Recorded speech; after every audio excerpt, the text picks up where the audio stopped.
a kingdom united. When her father was accused of treason, Lady Isolde of Ashenmere had only one choice: seek out Sir Aldrich Blackwell, a knight known for his ruthless nature. He studied her, amusement flickering in his dark gaze. "You ask for my aid, my lady," he murmured. "But tell me, how much are you willing to risk?" Chapter 1. The Whispers of Treason. The chill of the late autumn air seeped through the thick stone walls of Ashenmere Castle, settling deep into Lady Isolde's bones. It was a cold that mirrored the icy fear twisting in her gut, a fear that had taken root the moment the king's messenger had arrived, his face grim, his words carrying the weight of a death sentence. Her father, Lord Elric of Ashenmere, a man whose loyalty to the crown had been unwavering for decades, was accused of treason. Isolde had laughed, a brittle, disbelieving sound that echoed strangely in the vast, tapestry-laden hall. Treason? It was absurd.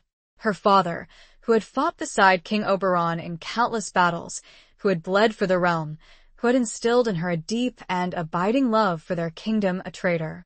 The very notion was a cruel jest, a twisted fabrication spun by envious rivals at court.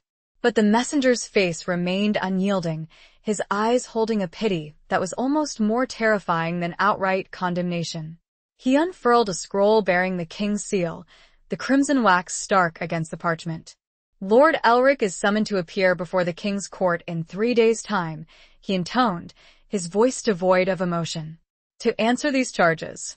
Failure to comply will be seen as an admission of guilt." Isolde snatched the scroll, her fingers trembling as she scanned the elegant, yet damning, script. The charges were vague, deliberately so, she realized. Whispers of conspiracy, of secret dealings with the northern lords, of plotting to overthrow the king. Each word was a poisoned dart, aimed to strike at the heart of her father's honor, and by extension, her own. She looked up, meeting the messenger's gaze with a fierce defiance that belied the tremor in her voice. "My father is innocent. He will answer these lies, and he will be vindicated." The messenger merely bowed, his silence a heavy shroud of doubt. "As you say, my lady." He turned to leave, the heavy oak doors of the hall groaning shut behind him, leaving Isolde alone in the growing gloom. The reality of their situation crashed down upon her with the force of a physical blow. Her father, a proud and powerful lord, was now at the mercy of a court riddled with vipers, each eager to seize his lands, his title, his life.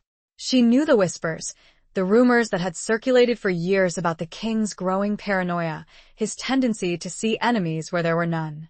And Lord Elric, with his vast holdings and unwavering influence, was an easy target. She paced the hall, her footsteps echoing on the cold stone floor.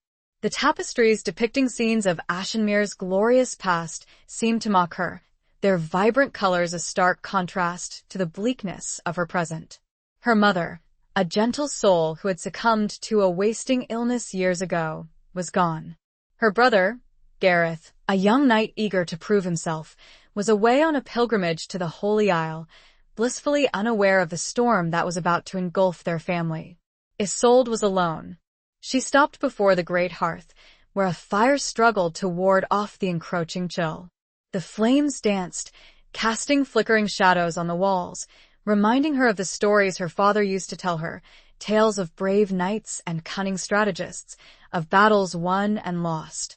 He had always emphasized the importance of courage, of resilience, of never giving up, even in the face of overwhelming odds. But what could she do? She was a woman in a world ruled by men, her influence limited, her options few. She could plead with the king, beg for mercy, but she knew it would be futile. Oberon was a man swayed by whispers and fear, not by reason or justice. A sudden, desperate thought flickered in her mind. A name, spoken in hushed tones, a figure shrouded in legend and fear. Sir Aldrich Blackwell. The Silver Wolf, they called him. A knight renowned for his ruthlessness, his unwavering loyalty to his own code, and his uncanny ability to navigate the treacherous currents of court politics. He was a man who lived outside the established order, a force unto himself. He was also, according to the whispers, a man who held no love for King Oberon. It was a dangerous gamble, seeking his aid. Blackwell was known to be unpredictable, his motives often shrouded in mystery. But desperate times called for desperate measures. And Isolde was nothing if not desperate. She spent the rest of the day in a whirlwind of activity, making preparations for a journey. She summoned her most trusted maid, Alara, a woman whose loyalty was as steadfast as the ancient oaks that surrounded Ashenmere. "Alara," she said, her voice firm despite the tremor in her hands, "I need you to prepare for a journey. A secret one." Alara, a woman of few words but unwavering devotion, simply nodded. "Where are we going, my lady?" Isolde hesitated, the weight of her decision pressing down on her. "North," she said, her voice barely a whisper. "To find Sir Aldrich Blackwell." The name hung in the air, heavy with unspoken implications. Alara's eyes widened slightly, but she didn't question her mistress. She had seen the desperation in Isolde's gaze, the steely resolve that had replaced the fear. As the sun began to set, casting long, mournful shadows across the land, Isolde stood at the window of her chamber, watching the last rays of light disappear behind the distant hills. She clutched a small, silver locket, a gift from her mother, its surface worn smooth with years of touch. Inside was a miniature portrait of her parents, a reminder of the love and security that had once been her world. That world was now shattered, threatened by forces beyond her control. But she would not surrender. She would fight, with every ounce of strength and cunning she possessed, to save her father, to protect her family, to reclaim her future. She turned from the window, her face set in a mask of determination. The journey ahead would be long and perilous, fraught with danger and uncertainty. But she was Lady Isolde of Ashenmere, and she would not be broken. She would seek out the Silver Wolf, and she would make a pact, whatever the cost. Her father's life, her family's honor, depended on it. A lone tear escaped and tracked a cold path down her cheek, but she did not brush it away. It was a testament to the fear she felt and the courage she would need to overcome it. She would wear it like a badge of honor. The first stars of the night began to prick the darkening sky. It was time. Chapter 2. The Shadow of Ashenmere. The journey began under the cloak of a moonless night, the only sounds the muffled thud of horses' hooves on the frost-covered ground and the rustling of the wind through the skeletal branches of the ancient trees.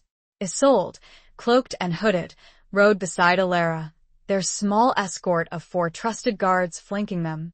They moved swiftly, silently, like shadows slipping through the darkness, leaving behind the familiar comfort of Ashenmere Castle and venturing into the unknown.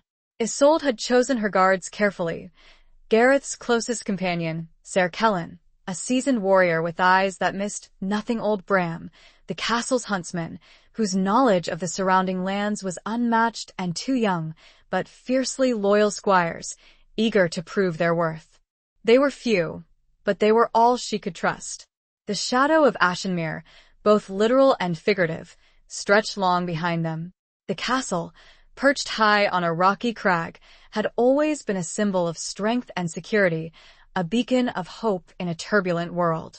But now, it felt like a cage, a gilded prison from which she was escaping, only to face an even greater peril. The weight of her family's legacy pressed down on her, a heavy burden of expectations and responsibilities. The lords of Ashenmere had always been known for their courage, their integrity, their unwavering loyalty to the crown. But what if that loyalty was now a liability? What if the very virtues that had defined her family were now being used against them? These thoughts gnawed at her, keeping her awake long after Alara had drifted off to sleep, huddled beneath a thick fur blanket. Isolde sat by the dying embers of their campfire, staring into the darkness, listening to the night sounds, the hoot of an owl, the distant howl of a wolf, the creak of the ancient trees. She thought of her father, his strong, weathered face, his kind eyes, his unwavering belief in justice and honor. He had taught her to ride, to hunt, to wield a sword, skills considered unseemly for a lady, but he had always insisted that she be prepared for anything. A woman must be strong, Isolde, he had told her countless times. Strong in mind, strong in spirit, strong in body. The world is not always kind, and you must be ready to face its challenges. She had never truly understood the depth of his words until now. The journey was arduous, the days blending into a blur of cold, hunger, and exhaustion. They avoided the main roads, sticking to hidden paths and forest trails, constantly on guard against bandits or, worse, the king's men. Bram, with his intimate knowledge of the terrain, guided them through treacherous passes and across rushing rivers, ensuring they remained unseen. The landscape grew increasingly wild and desolate as they rode north, the rolling hills of Ashenmere giving way to rugged mountains and dense, primeval forests. The air was colder here, the wind sharper, the silence more profound. It was a land of ancient secrets and hidden dangers, a place where the veil between the mortal world and the realm of myth seemed thin. Isolde felt a growing sense of unease, a prickling awareness of being watched. She dismissed it as fatigue, as the strain of their perilous journey, but the feeling persisted, like a shadow clinging to her heels. One evening, as they were making camp in a secluded clearing, Kellen approached her, his face etched with concern. "My lady," he said, his voice low, "I've seen signs of riders. Not many, but they're following us. At a distance." Isolde's heart quickened. Had they been discovered? Were they being hunted? She forced herself to remain calm, to think clearly. "Are you sure they're following us, Kellen? Could they be travelers, hunters?" Kellen shook his head. "Their tracks are purposeful, my lady. They're keeping to the shadows, avoiding open ground. They're hunting something. Or someone." Isolde met his gaze, her own eyes reflecting the growing dread in his. "We must be more careful," she said. "Double the watch. And be ready to move at a moment's notice." She knew that they couldn't outrun their pursuers indefinitely. Their horses were tired, their supplies dwindling. They needed to find a safe haven, a place where they could rest and regroup. And they needed to find Sir Aldrich Blackwell. He was their only hope. The thought of the Silver Wolf brought a strange mix of fear and anticipation. She had heard so many stories about him, tales of his prowess in battle, his cunning in court, his ruthless disregard for convention. He was a legend, a myth, a man who inspired both awe and terror. What would he make of her? A desperate lady seeking his aid. Would he dismiss her as a foolish woman, interfering in matters beyond her understanding? Or would he see the steel in her spine, the fire in her eyes, the unwavering determination to save her father? She didn't know, but she was willing to risk everything to find out. As the darkness deepened, Isolde wrapped herself in her cloak, the silver locket clutched tight in her hand. She looked up at the sky, now dusted with a million stars, their cold, distant light offering a faint glimmer of hope. She whispered a silent prayer to the old gods, the gods of the forest and the mountains, the gods her ancestors had worshipped before the coming of the king's faith. She prayed for strength, for guidance, for protection. And she prayed that she would find the Silver Wolf before it was too late. The wind picked up, rustling through the trees like a whispered warning, carrying with it the scent of pine and snow, and the faint, haunting echo of a wolf's howl. It was a lonely sound, yet somehow, it gave her courage. She was not alone. Not yet. Chapter 3. A Plea in the Night. The air grew colder, the wind biting through their cloaks as they climbed higher into the mountains. Snow began to fall, a soft, swirling curtain that obscured the already treacherous path. Isolde pulled her hood tighter, her breath forming white clouds in the frigid air. The fear of being followed had receded, replaced by the immediate challenges of a harsh terrain and the dwindling daylight. Bram, leading the way, held up a hand, signaling them to halt. "There's a cave nearby," he said, his voice muffled by the wind. "We can shelter there for the night." The cave was small and damp, but it offered a welcome respite from the biting wind and swirling snow. They built a small fire, the flames casting dancing shadows on the rough stone walls. The warmth, though meager, helped to ease the aching chill in their bones. Isolde sat huddled by the fire, watching the flames, her thoughts consumed by the daunting task ahead. She had to find Sir Aldrich Blackwell, and she had to convince him to help her. But how? What could she offer him? A man who seemingly had everything, yet desired nothing that the court could provide. She had brought with her a small chest, containing the last of her mother's jewels, a collection of ancient heirlooms that had been passed down through generations of Ashenmere women. It was a considerable sum, enough to hire a small army, but she doubted that Blackwell would be swayed by mere wealth. He was a man of power, of influence, of secrets. He would need something more. She glanced at Alara, who was tending to the horses, her face etched with exhaustion. The journey had been hard on all of them, but Alara had remained steadfast, her loyalty unwavering. Isolde knew that she could count on her maid, no matter what. As darkness fell, the snow continued to fall, blanketing the landscape in a thick layer of white. The wind howled outside the cave, creating an eerie, almost mournful sound. Isolde felt a growing sense of isolation, of being utterly alone in a vast and unforgiving wilderness. Suddenly, Kellen, who was standing guard at the mouth of the cave, stiffened. "Someone's coming," he whispered. Isolde's heart leaped into her throat. She grabbed her sword, her hand trembling slightly. "How many?" "Just one," Kellen replied. "On foot. He's hailing us." Isolde hesitated. Could it be Blackwell? Or was it a trap? She exchanged a look with Bram, who nodded, his hand resting on the hilt of his hunting knife. "Let him approach," Isolde said, her voice steady despite the fear that gripped her. "But be ready."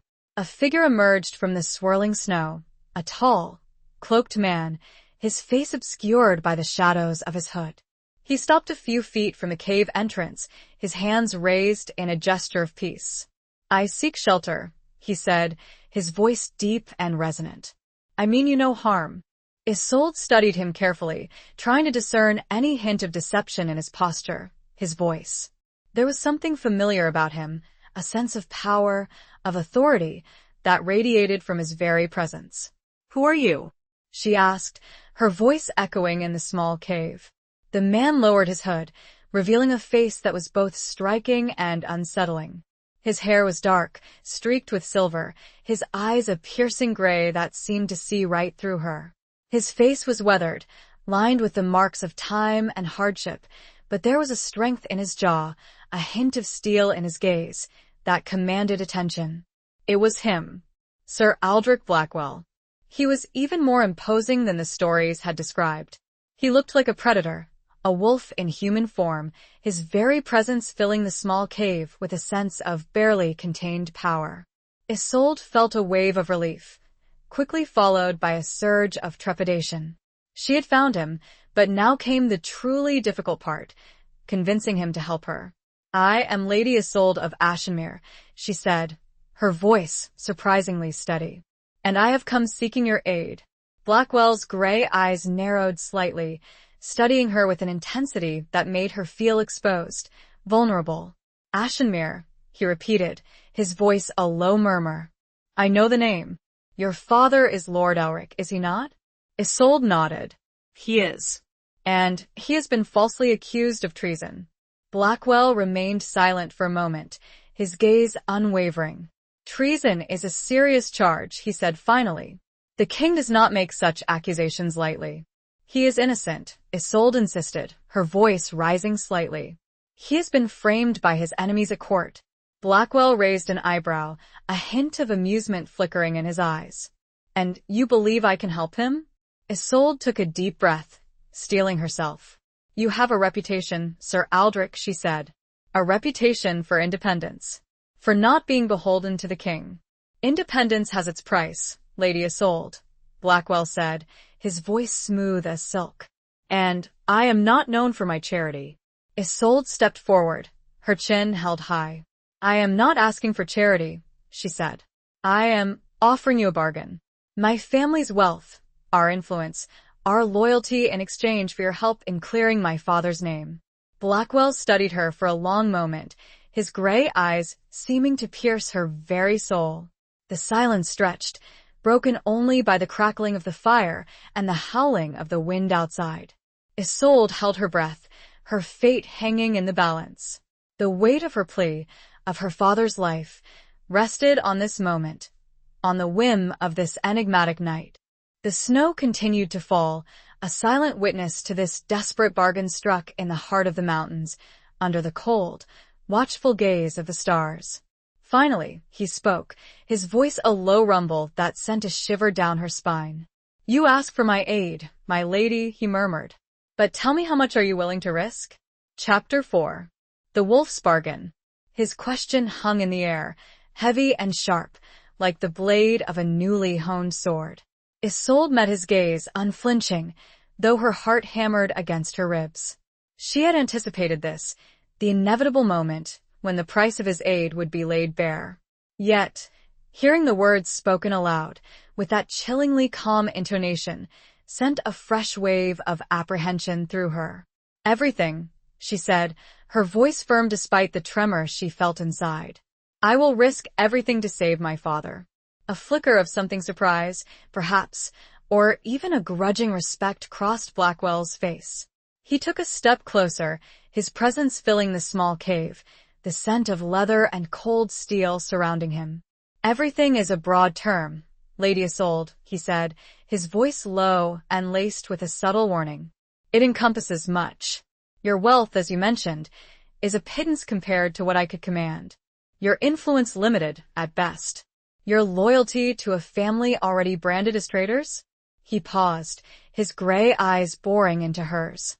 "What else do you have to offer?" Isolde swallowed, her throat dry. She knew what he was implying, the unspoken offer that hung between them, the potential sacrifice that went beyond gold and titles. The court was rife with whispers of alliances forged through marriage, of noble women used as pawns in games of power. Was that what he wanted? A union with Ashenmere, a claim to her lands, her title, her person? She lifted her chin, her pride warring with the desperate need to secure his help. "I am not a fool, Sir Aldrich," she said. "I understand the ways of the court. I know that alliances are often sealed with more than just words." He inclined his head, a slight smile playing on his lips. "Indeed. And are you prepared to offer such a seal?" The silence stretched, thick and heavy. Isolde looked at her companions, their faces grim, their eyes reflecting the gravity of the situation. Alara's hand rested on the hilt of a small dagger, her gaze fixed on Blackwell, ready to defend her mistress if necessary. Kellen stood rigid, his hand on his sword, his loyalty to Isolde unwavering. Isolde knew that she could refuse. She could walk away, seek another path, another way to save her father. But she also knew that there was no other path, no other hope. Blackwell was her last, best chance. She took a deep breath, her gaze locking with his. "If that is what it takes," she said, her voice steady, her resolve hardening, "then yes. I am prepared to offer myself in marriage, to forge an alliance between Ashenmere and whatever you command." The words hung in the air, stark and irrevocable. She had offered herself, her future, her very being, as a bargaining chip. It was a gamble, a desperate throw of the dice, but she had no other choice. Blackwell studied her for a long moment, his expression unreadable. Then he slowly shook his head. "No," he said, his voice surprisingly gentle. Isolde blinked, stunned. "No?" she repeated, her voice barely a whisper. "You refuse?" "I refuse the offer of a political marriage," he clarified. "I have no need for another title, another estate to manage. And I have no desire for a wife who sees me as nothing more than a means to an end." Isolde felt a wave of confusion, mixed with a flicker of relief. She had expected him to demand the most extreme price, to exploit her vulnerability. But he had refused. "Why?" "Then what do you want?" she asked, her voice laced with uncertainty. Blackwell stepped back, his gaze softening slightly. "I want the truth," he said. "I want to know why your father was accused of treason. I want to know who benefits from his downfall. And I want to know if he is truly innocent." Isolde's eyes widened. He wasn't interested in her wealth, her title, or her body. He was interested in the truth. It was a surprising and strangely reassuring revelation. "He is innocent," she insisted, her voice filled with conviction. I swear it on my mother's grave. Blackwell nodded slowly. I believe you believe that, he said. But belief is not enough. We need proof. We need evidence. And we need to uncover the real traitors. He paused, his gaze sweeping over her companions. This journey will be dangerous, Lady Isolde. More dangerous than you can imagine. There are forces at play here that you do not understand, secrets that have been buried for years. Are you prepared to face that? To risk not only your own life, but the lives of those who follow you? Isolde looked at Kellen, at Bram, at Alara, their faces reflecting their unwavering loyalty. She knew that they would follow her to the ends of the earth, no matter the cost. I am, she said, her voice firm and resolute. We are. Blackwell nodded, a hint of approval in his eyes. Then we have a bargain, he said. I will help you clear your father's name. I will uncover the truth, whatever it may be. But in return, you will follow Chapter 5, the journey north. But in return, you will follow my lead, without question. You will trust my judgment, even when it seems unconventional. And you will be prepared to face whatever comes, without flinching. Blackwell's voice was firm, leaving no room for argument. Isolde met his intense gaze. The conditions were stark, demanding absolute obedience and trust in a man she barely knew, a man shrouded in mystery and whispered rumors. Yet, the alternative, abandoning her father to his fate, was unthinkable. She had made her choice, cast her lot with the Silver Wolf, and she would see it through. Agreed, she said, her voice clear and unwavering. We will follow your lead. A flicker of something akin to satisfaction crossed Blackwell's face. He gestured towards the cave entrance. Then we leave at first light. There's no time to waste. The remainder of the night passed in a strange, tense quietude. Isolde found sleep elusive, her mind racing with the implications of their pact. She had placed her trust, her very life, in the hands of a man who was both an enigma and a potential savior. The thought was both terrifying and exhilarating. As the first faint rays of dawn pierced through the swirling snow, they prepared to depart. Blackwell, surprisingly, took the time to examine their horses, checking their hooves and gear with a practiced eye. He spoke to Bram about the route, his questions sharp and insightful, revealing a deep understanding of the terrain. We'll head northeast, he said, pointing towards a barely visible path that wound its way through the snow-covered mountains. Towards the old borderlands. There's a network of smugglers' trails there, hidden from the king's patrols. We'll be less likely to be seen. Isolde nodded, impressed by his knowledge. It was clear that Blackwell was not just a warrior, but a strategist, a man who understood the importance of planning and preparation. The journey was even more arduous than before. The snow deepened, the wind howled relentlessly, and the terrain grew increasingly treacherous. They rode for hours, their bodies aching, their faces numb with cold. Isolde, despite her noble upbringing, was no stranger to hardship. Her father had insisted that she learn to ride and hunt, to endure the elements, to be self-sufficient. Those skills now served her well. Blackwell rode at the front, his broad shoulders a reassuring presence against the bleak landscape. He seemed tireless, his senses constantly alert, scanning the horizon for any sign of danger. He rarely spoke, but when he did, his words were concise and to the point. Isolde found herself observing him, trying to decipher the man behind the mask of the Silver Wolf. He was a complex figure, a paradox of ruthlessness and something else, something she couldn't quite define. There were moments when she saw a flicker of vulnerability in his eyes, a hint of sadness that seemed to belie his hardened exterior. One evening, as they were making camp in a sheltered ravine, she found him standing alone, staring out at the snow-covered peaks.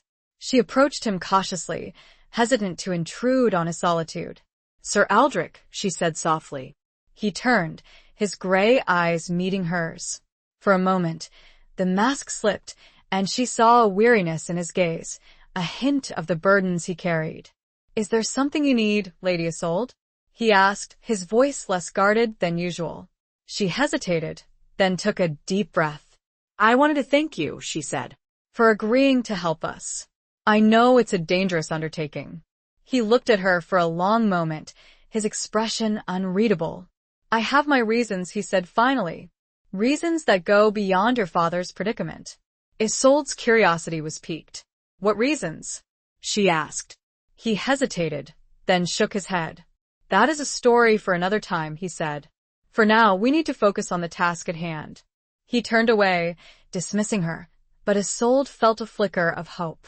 He had revealed a glimpse of his inner self, a hint that there was more to him than just the ruthless mercenary. It was a small thing, but it gave her strength.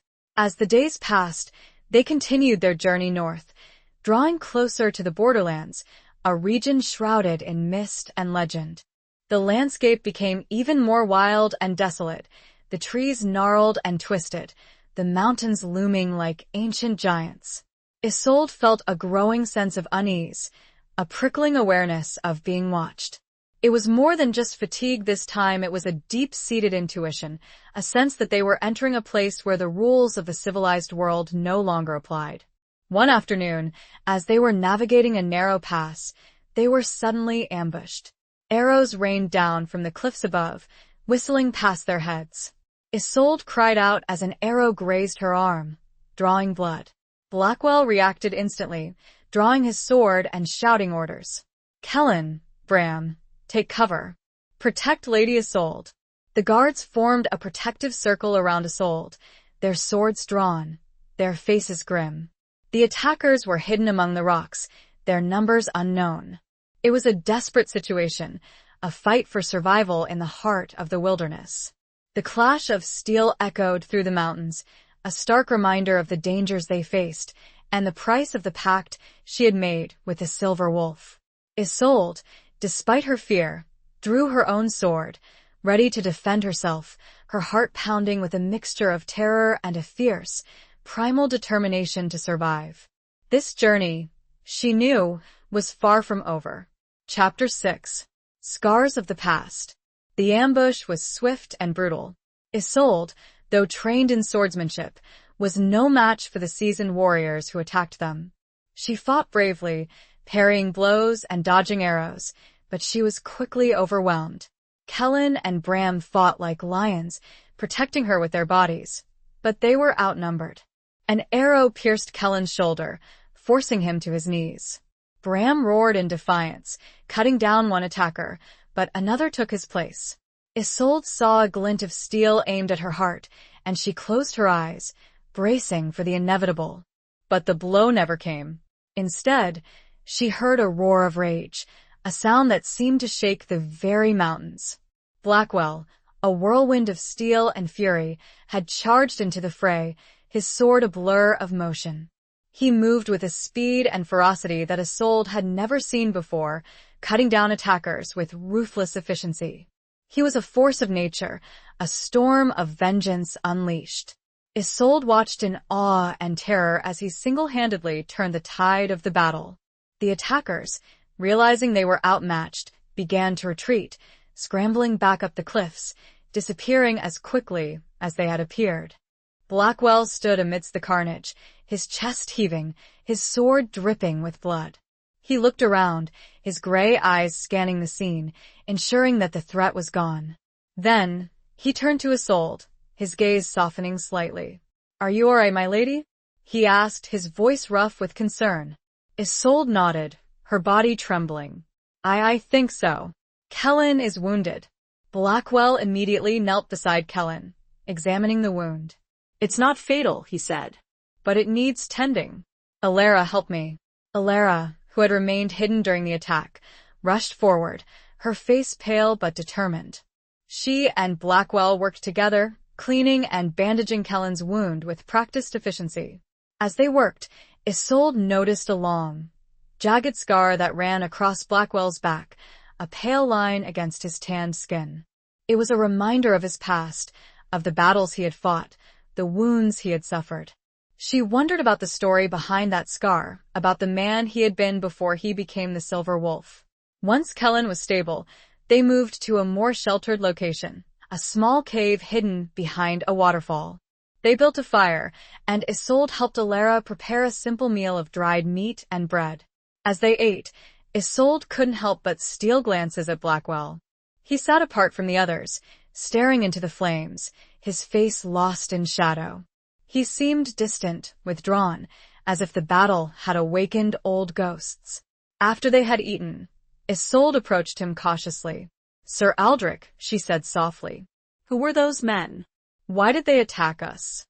Blackwell looked up, his gray eyes meeting hers. "They were likely bandits," he said. "Or mercenaries, hired by someone who wants us dead." "Someone who knows about our mission?" Isolde asked. Blackwell nodded. "It seems so. We have a traitor in our midst, someone who is leaking information to our enemies." Isolde felt a chill run down her spine. The thought that someone they trusted was betraying them was deeply unsettling. "Who could it be?" she asked. Blackwell shrugged. "It could be anyone," he said. "Someone at court, someone in your father's household, someone closer." He looked at her, his gaze intense. "Trust no one, Lady Isolde," he said. "Except me." His words were both a warning and a reassurance. She had placed her trust in him, and she had to believe that he would protect her, even from those she thought she knew. Later that night, as Isolde lay wrapped in her cloak, trying to sleep, she heard Blackwell moving around. She opened her eyes and saw him sitting by the fire, sharpening his sword. The firelight flickered on his face, highlighting the lines of weariness and the deep scars that marked his skin. She sat up and approached him. "Can't you sleep?" she asked. He looked up, his expression guarded. "Old habits," he said. "I find it difficult to rest when danger is near." Isolde sat down beside him, feeling a strange sense of connection to this enigmatic man. "Tell me about your past," she said softly. "Tell me about the scars." He hesitated, then slowly began to speak, his voice low and filled with a haunting sadness. He told her about his youth, about his training as a knight, about his first love, a woman who had been killed in a raid. He spoke of battles fought, of comrades lost, of the horrors of war. He told her about the scar on his back, a wound he had received while protecting a young prince, the heir to the throne. The prince had been assassinated, despite Blackwell's efforts, and he had been blamed for the failure. He had been stripped of his rank, his honor, his name. He had become an outcast, a mercenary, a wolf wandering the wilderness. Isolde listened in silence, her heart aching for the pain he had endured. She saw now that the ruthlessness, the cold exterior, was a shield, a way to protect himself from further hurt. He had built walls around his heart, but she had glimpsed the wounded soul beneath. The scar was not just on his skin, but on his very soul, a testament to the brutality of the world and a life defined by violence and loss. As he finished his story, the first rays of dawn began to peek through the entrance of the cave.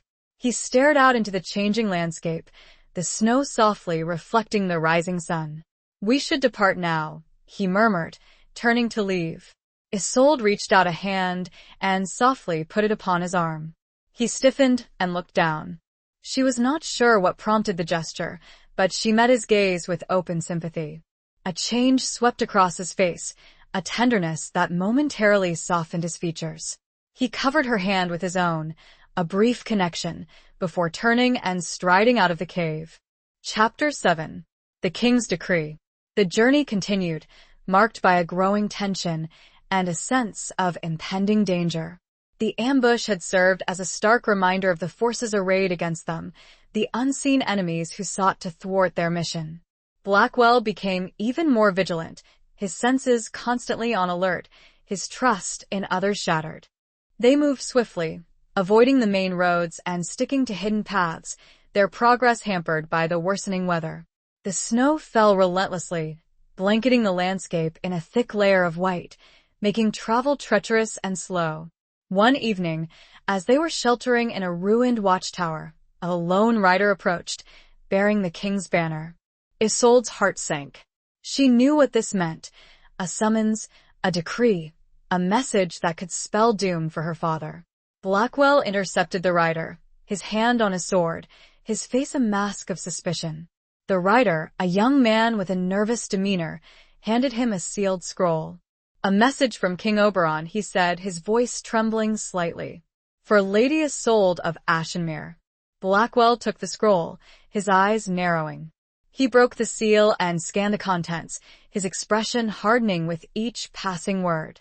He handed the scroll to Isolde, his face grim. "Read it," he said. Isolde took the scroll, her hands trembling. She unfurled it and began to read, her heart pounding in her chest. The words were stark, brutal, and devastating. By order of His Royal Majesty, King Oberon of Eldoria, Lord Elric of Ashenmere, having been found guilty of treason against the crown, is hereby sentenced to death. The execution is to be carried out within 7 days. Lady Isolde of Ashenmere is hereby summoned to return to Ashenmere Castle immediately, to witness the execution and to swear fealty to the new Lord of Ashenmere, appointed by the king. Failure to comply with this decree will be seen as an act of rebellion, punishable by death. Isolde felt the blood drain from her face. She swayed, her knees buckling beneath her. Blackwell caught her before she fell, his strong arms supporting her. "Steady, my lady," he said, his voice surprisingly gentle. She looked up at him, her eyes filled with despair.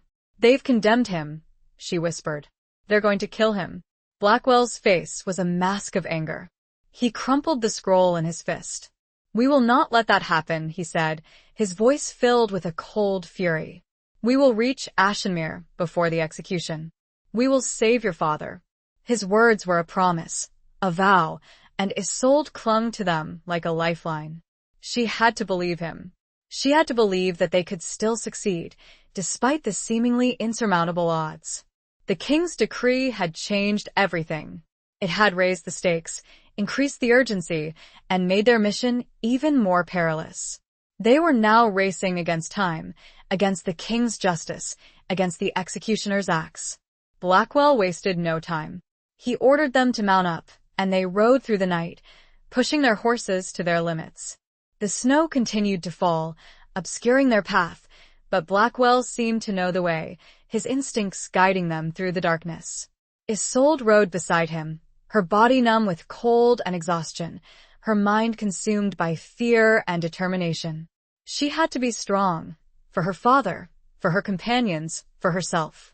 As the first rays of dawn broke through the clouds, they reached the edge of the forest, the familiar silhouette of Ashenmere Castle looming in the distance. It was a sight that both comforted and terrified her. It was home, but it was also a prison, a place where her father was being held captive, awaiting his fate. Blackwell stopped their horses, his gaze fixed on the castle. "We're close," he said, "but we can't just ride in. The castle will be heavily guarded. We need a plan." Isolde nodded, her mind racing. She knew the castle intimately, its secret passages, its hidden entrances, its weaknesses. She had grown up there, explored every nook and cranny, played hide and seek in its ancient halls. "There's an old smuggler's tunnel," she said. "It leads from the forest to the castle cellars. It's been sealed for years, but I know how to open it." Blackwell listened intently, his eyes gleaming with interest. "Can you lead us there?" he asked. "Yes," Isolde replied, "but it's dangerous. The tunnel is unstable, and it's likely to be guarded." Blackwell smiled, a cold, predatory smile that sent a shiver down her spine. "Danger is my trade, Lady Isolde," he said. "Lead the way." Isolde took a deep breath, her heart pounding in her chest. She was about to enter a deadly game, a battle of wits and courage against the king's forces. But she was not alone. She had the Silver Wolf at her side, and she would not falter. The fate of her father, the future of Ashenmere, depended on her. And she would not fail. Ashenmere Castle awaited. The king's decree had been delivered, a death sentence in parchment and ink.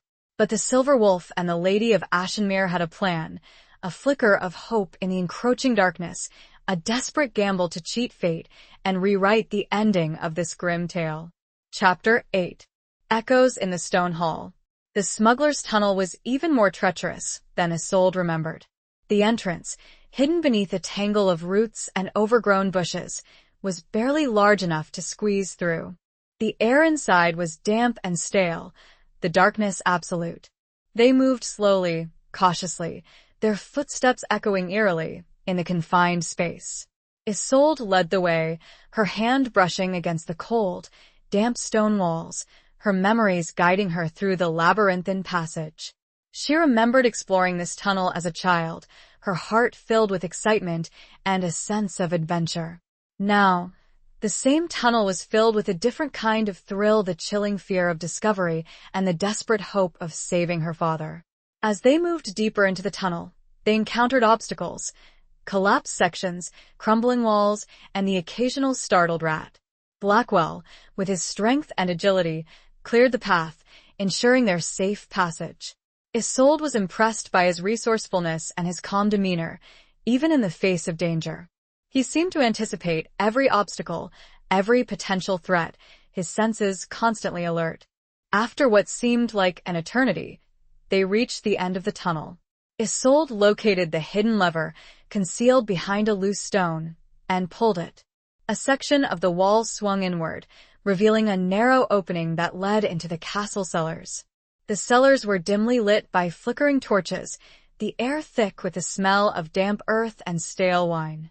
They moved silently, cautiously, their ears straining for any sound of guards.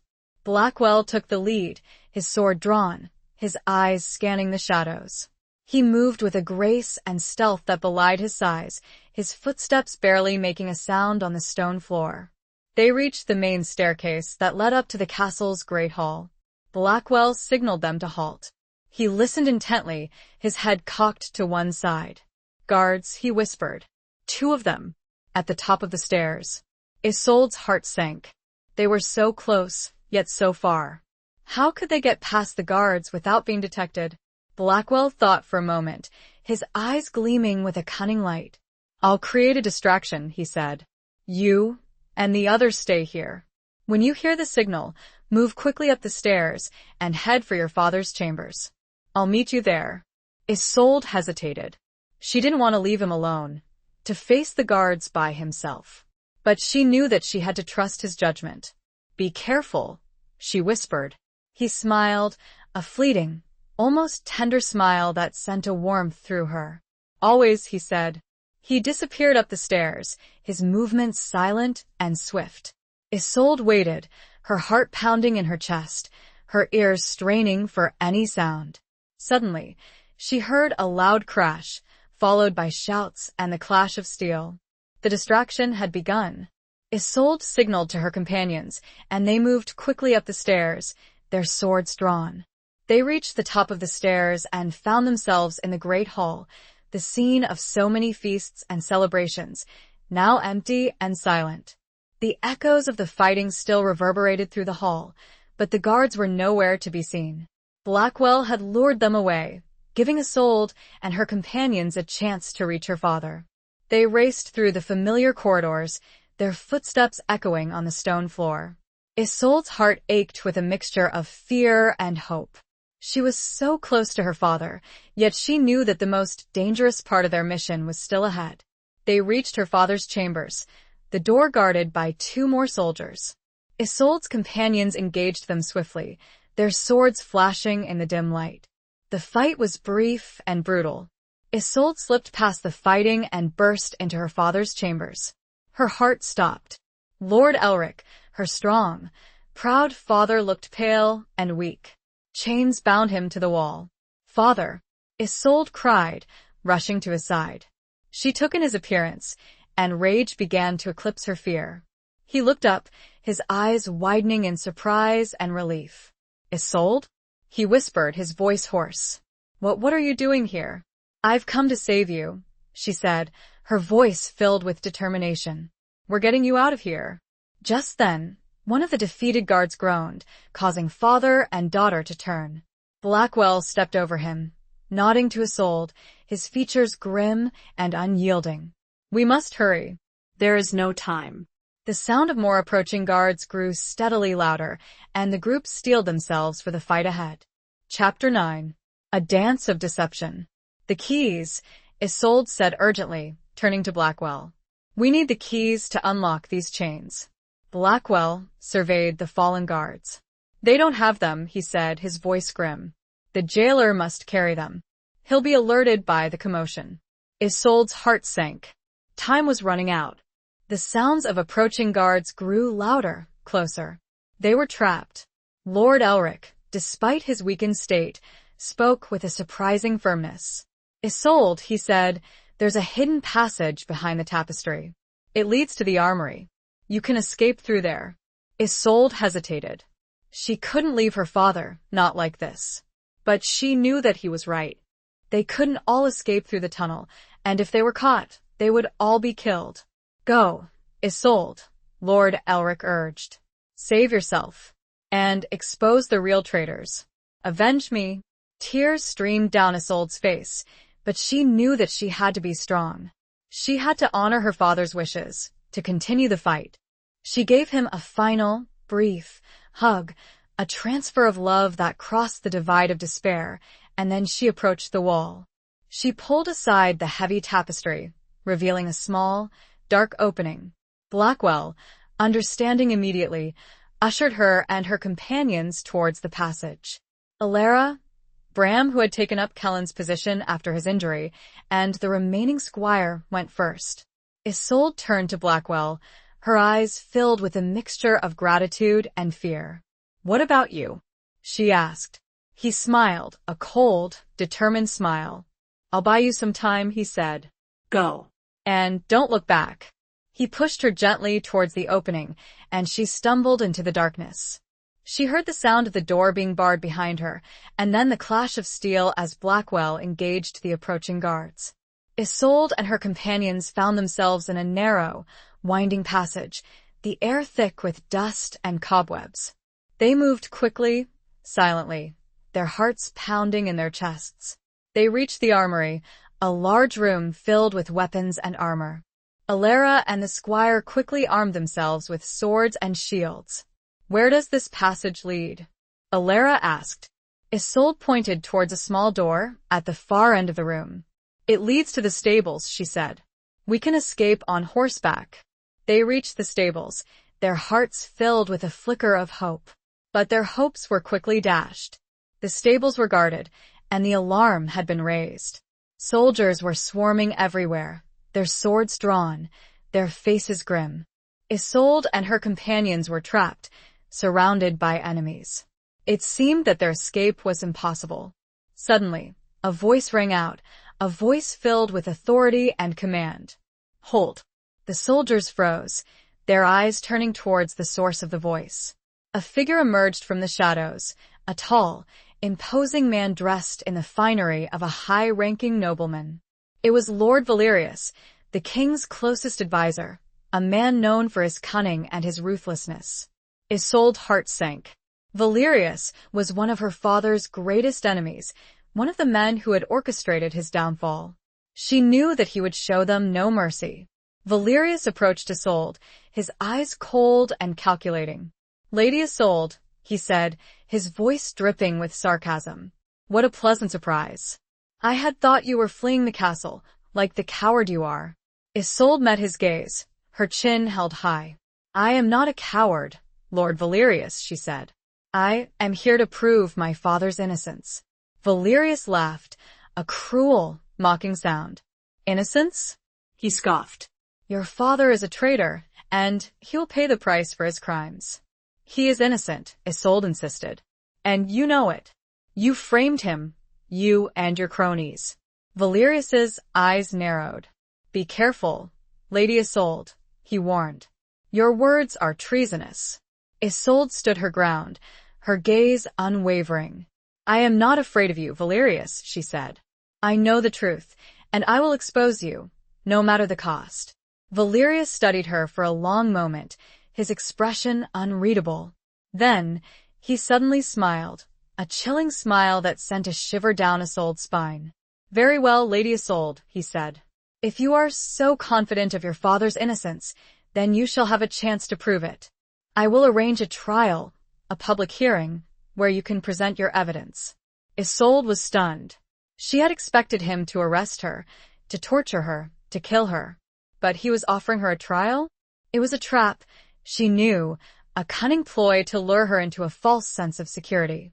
But it was also an opportunity, a chance to expose Valerius and his allies, to reveal the truth to the world. The dance of deception had begun, and the stakes were higher than she imagined. Isolde's mind was reeling. She needed to speak with Blackwell. But, looking toward the entrance of the stables, she realized she was completely cut off from him. She could only hope he had survived. She had to play this dangerous game carefully. "I accept your offer, Lord Valerius," she said, her voice steady despite the turmoil within. "But I demand a fair trial, with impartial judges." Valerius inclined his head, his smile widening. "Of course, Lady Isolde," he said. "You shall have your fair trial. But be warned, if you fail to prove your father's innocence, you will share his fate." The soldiers parted, allowing Valerius to depart.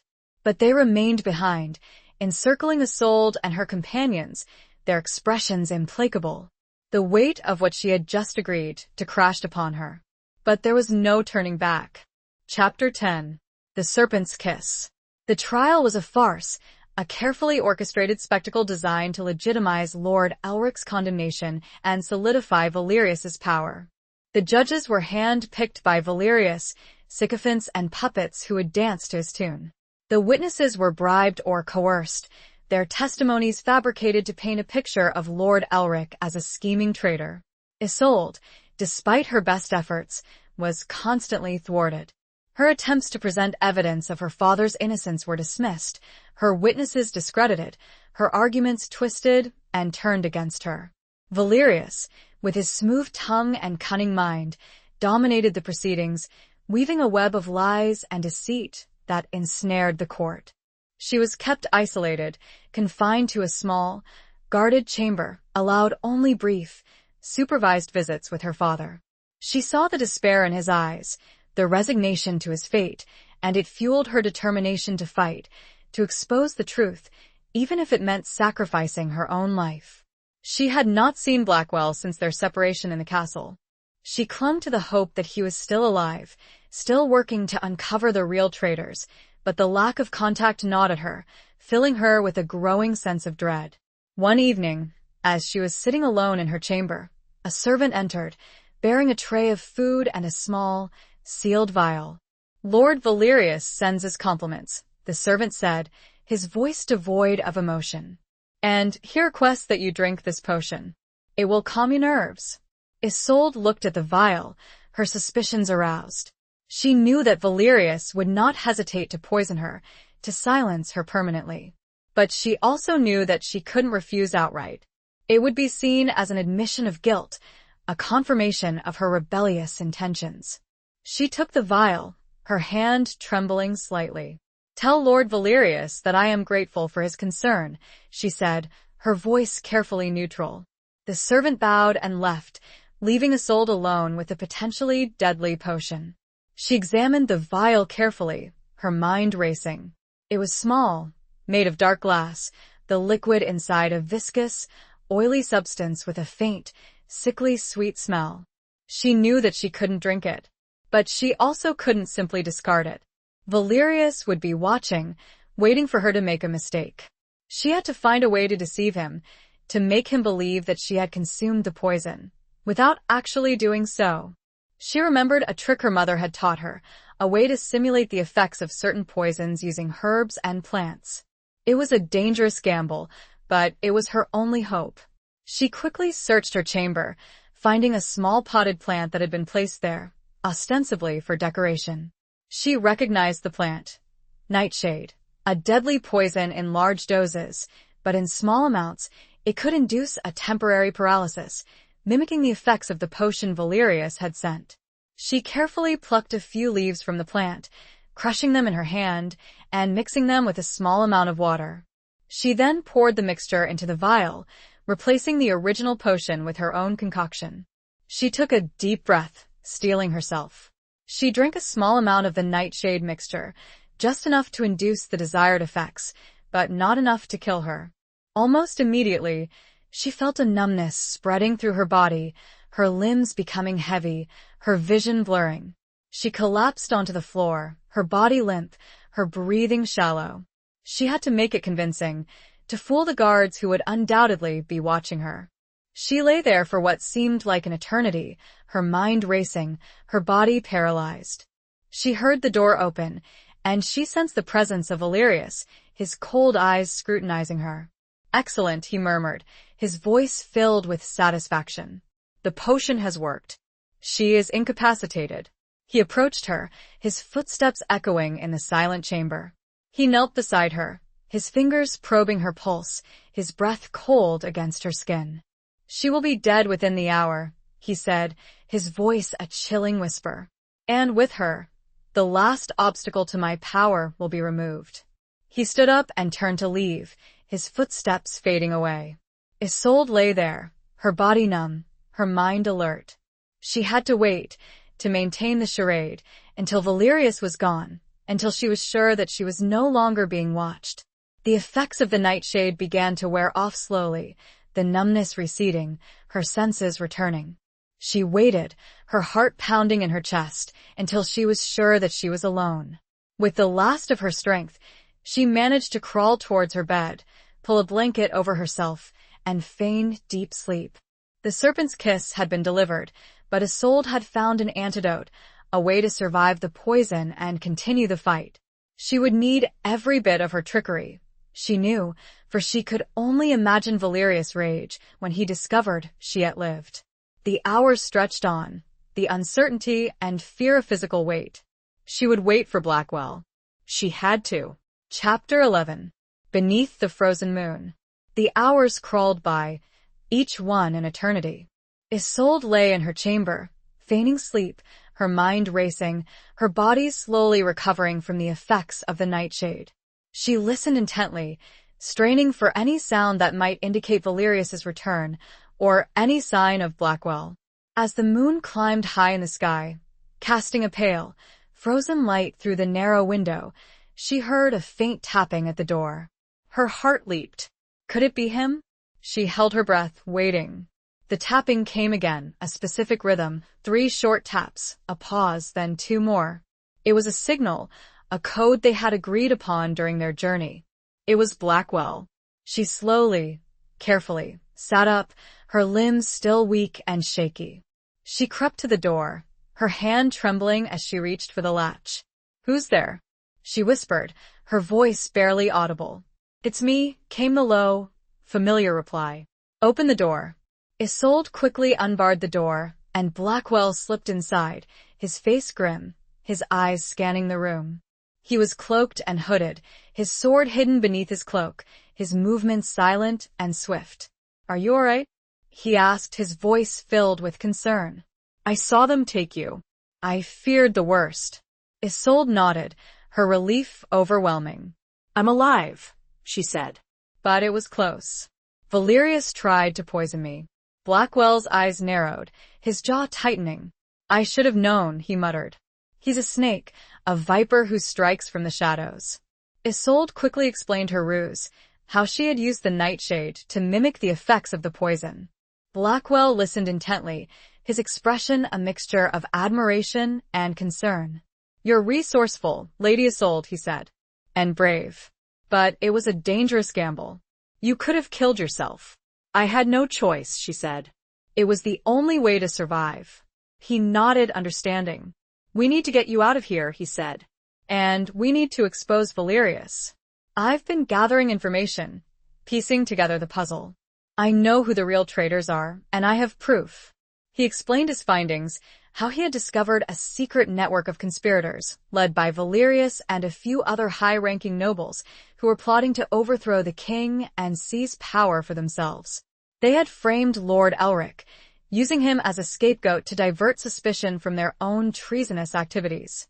Blackwell had obtained documents, letters, and testimonies that proved their guilt, evidence that would clear Lord Elric's name and expose the real traitors. "But how do we present this evidence?" Isolde asked. "The trial is a sham. The judges are in Valerius's pocket." Blackwell smiled, a cold, determined smile. "We won't present it to the judges," he said. "We'll present it to the king." Isolde's eyes widened. "The king?" she repeated. "But he's the one who condemned my father. He believes Valerius. He believes what he's been told, Blackwell said. But he's not a fool. He's paranoid, yes, but he's also shrewd. If we can present him with irrefutable proof of Valerius's treachery, he'll have no choice but to believe us. He explained his plan, a daring and dangerous gambit that involved infiltrating the king's private chambers and presenting the evidence directly to him, bypassing Valerius and his allies. It was a risky plan, a desperate throw of the dice, but it was their only hope. They left the chamber, moving silently through the darkened corridors of the castle. Blackwell, with his knowledge of the castle's secret passages and hidden entrances, guided them through the labyrinthine maze, avoiding the guards and patrols. As they approached the king's chambers, they heard the sounds of music and laughter. A feast was in progress, a celebration of Lord Elric's imminent execution. Isolde's blood boiled with anger and indignation. Blackwell stopped her, his hand on her arm. "Stay calm," he whispered. "We need to be patient. We'll wait for the right moment." They concealed themselves in a small alcove, overlooking the great hall. They watched as the king, surrounded by his courtiers, feasted and drank, oblivious to the plot that was unfolding around him. Valerius was there, standing at the king's side, his face a mask of false loyalty, his eyes filled with a cold, calculating ambition. Isolde felt a surge of hatred for this man, this serpent who had poisoned her father's life and threatened her own. As the night wore on, the feast began to wind down. The king, drunk and drowsy, retired to his private chambers, escorted by his guards. Valerius remained behind, dismissing the remaining guests, his mind clearly preoccupied with other matters. This was their chance. Blackwell and Isolde slipped out of their hiding place and made their way to the king's chambers, their hearts pounding in their chests. The fate of Lord Elric, the future of the kingdom, hung in the balance. Underneath the frozen moon, a confrontation was about to begin. A confrontation between loyalty and betrayal, between truth and lies, between a desperate daughter and a ruthless conspirator. The halls were still. The only sounds were the soft echoes of their movements and the pounding of blood in Isolde's ears. They had to succeed. Chapter 12. The Price of Loyalty. The king's chambers were opulent, adorned with rich tapestries, gilded furniture, and a massive fireplace where a fire roared, casting flickering shadows on the walls. King Oberon, still drowsy from the feast, sat on a large, ornate chair, his guards standing at attention nearby. Blackwell and Isolde, having bypassed the main entrance through a hidden passage, emerged from behind a heavy curtain, their movements silent and swift. The guards, startled by their sudden appearance, reacted instinctively, drawing their swords. "Halt!" One of them shouted. "Who goes there?" Blackwell stepped forward, his hands raised in a gesture of peace. "We mean no harm, Your Majesty," he said, his voice calm and respectful. "We are here to present you with vital information that concerns the safety of the realm." King Oberon, his eyes bleary with wine and sleep, looked at them with suspicion. "Who are you?" he demanded. "And how did you get in here?" "I am Sir Aldrich Blackwell," Blackwell replied. "And this is Lady Isolde of Ashenmere. We have come to expose a conspiracy, a plot to overthrow your throne and seize power for themselves." The king's eyes narrowed. "A conspiracy?" he repeated. "What nonsense is this? You dare accuse my loyal advisors of treason?" "They are not loyal, Your Majesty," Isolde said, stepping forward. "They are traitors, led by Lord Valerius. They have framed my father, Lord Elric, using him as a scapegoat to cover their own crimes." The king looked from Isolde to Blackwell, his expression a mixture of confusion and anger. "Valerius?" he said. "Impossible." "He is my most trusted advisor." "He is a liar and a deceiver, Your Majesty," Blackwell said. "And we have proof." He produced the documents he had gathered, the letters and testimonies that implicated Valerius and his allies. He laid them out before the king, explaining their significance, revealing the details of the conspiracy. The king listened intently, his eyes scanning the documents, his face growing pale with each passing word. He saw the evidence of Valerius's treachery, the intricate web of lies and deceit that had been woven around him. He looked up at Blackwell and Isolde, his eyes filled with a mixture of shock and rage. "Is this true?" he demanded. "Have I been betrayed by those I trusted most?" "It is true, Your Majesty," Isolde said. "My father is innocent. He has been framed by Valerius and his cohorts." The king stood up, his body trembling with fury. "Guards," he shouted. "Arrest Lord Valerius. Bring him to me. I want answers." The guards, initially hesitant, now moved with alacrity, rushing out of the chamber to carry out the king's orders. Isolde felt a surge of relief, a sense of triumph. They had succeeded. They had exposed the real traitors and saved her father. But their victory was short-lived. Suddenly, the door burst open, and Valerius stormed into the chamber, his face contorted with rage, his sword drawn. He was accompanied by a group of armed men, loyal to him, ready to fight to the death. "You fools!" Valerius shouted. "You think you can defeat me? I have the power. I have the army. I will crush you all." A fierce battle erupted in the king's chambers, the clash of steel echoing through the room. Blackwell and Isolde fought side by side, their swords flashing in the firelight, their movements swift and deadly. Isolde fought with a ferocity born of desperation and a burning desire for justice. She had lost everything, her home, her family, her future, and she would not be denied her revenge.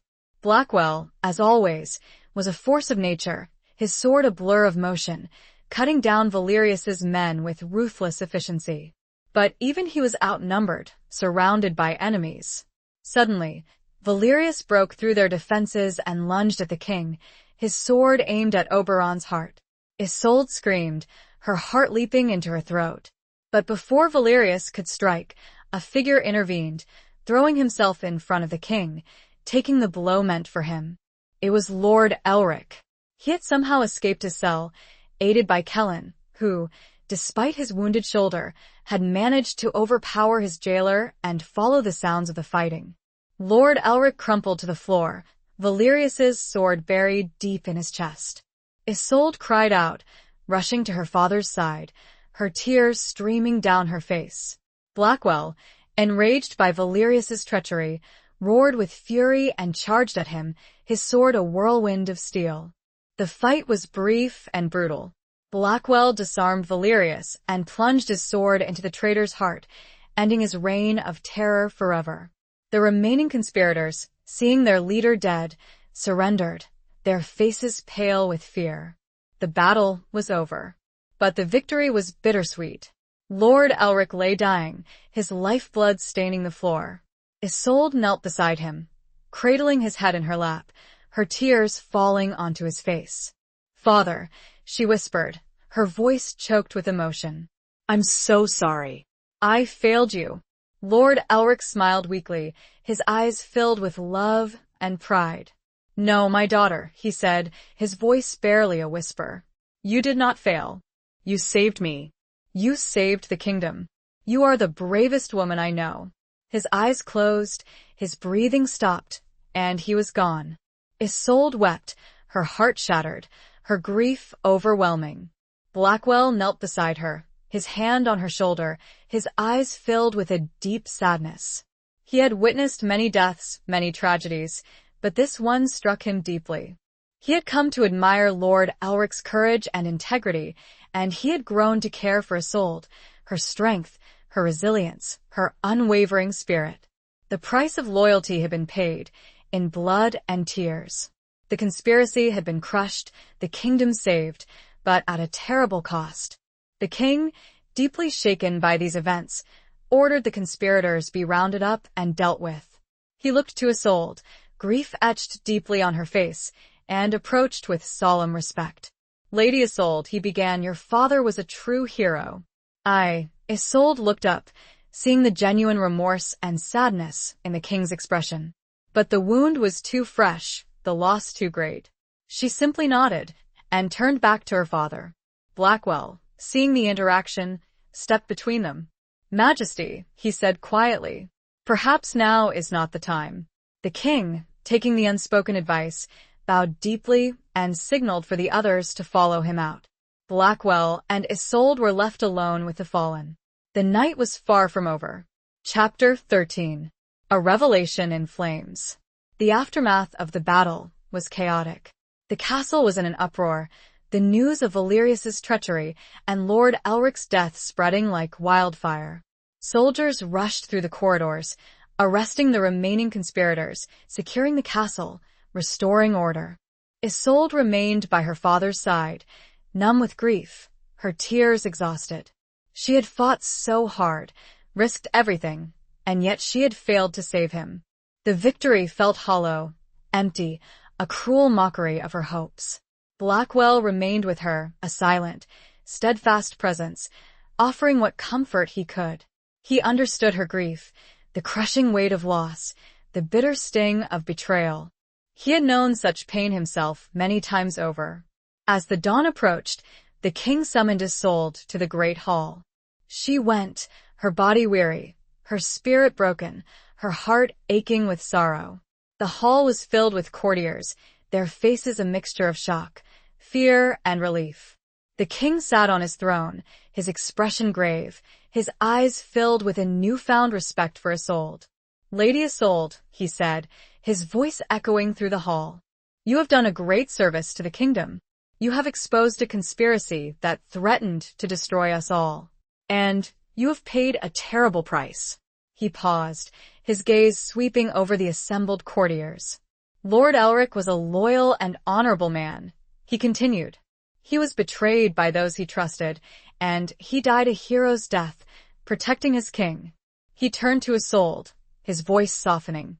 "I owe you a debt I can never repay," he said. "I have wronged you, wronged your family. I ask for your forgiveness." Isolde looked at the king, her eyes filled with a mixture of grief and resentment. She had fought for justice, for truth, and she had won. But the victory had come at too high a cost. "I forgive you, your majesty," she said, her voice hoarse. "But I will never forget." The king nodded, understanding. "I will restore your family's honor," he said. "I will return your lands, your titles, your rightful place in the kingdom. And I will ensure that those who conspired against you are punished." Isolde accepted his offer, knowing that it was the right thing to do, for her family, for her people, for the future of Ashenmere. But her heart remained heavy, her grief a constant companion. As she left the hall, she saw Blackwell waiting for her, his face etched with concern. He approached her, his eyes searching hers. "Are you all right, my lady?" he asked. She shook her head, her tears welling up again. "No," she whispered. "I will never be all right. I've lost everything." Blackwell gently took her hand, his touch surprisingly warm and comforting. "You haven't lost everything," he said. "You still have Ashenmere. You still have your people. And you still have me." His words, spoken with a quiet intensity, surprised her. She looked up at him, her eyes meeting his, and she saw something there, something she hadn't seen before, a tenderness, a vulnerability, a hint of love. Before she could respond, a sudden commotion erupted from outside the castle.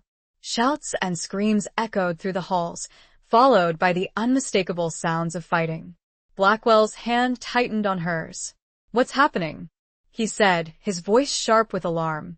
A soldier burst into the hall, his face pale with terror. "We're under attack," he shouted. "The northern lords, they've breached the walls. They're burning the castle." Isolde's blood ran cold. The northern lords, the very people her father had been accused of conspiring with, were attacking Ashenmere. It was a cruel twist of fate, a final, devastating blow. Blackwell drew his sword, his eyes gleaming with a fierce determination. "We have to fight," he said. "We have to defend the castle." Isolde nodded, her grief momentarily forgotten, replaced by a surge of adrenaline, a primal instinct to survive. She grabbed a sword from a fallen guard, her hand firm on the hilt. They rushed outside, into the chaos of the battle. The castle was ablaze, flames leaping from the windows, smoke billowing into the sky. The northern lords, a horde of savage warriors, were swarming through the courtyard, slaughtering anyone who stood in their way.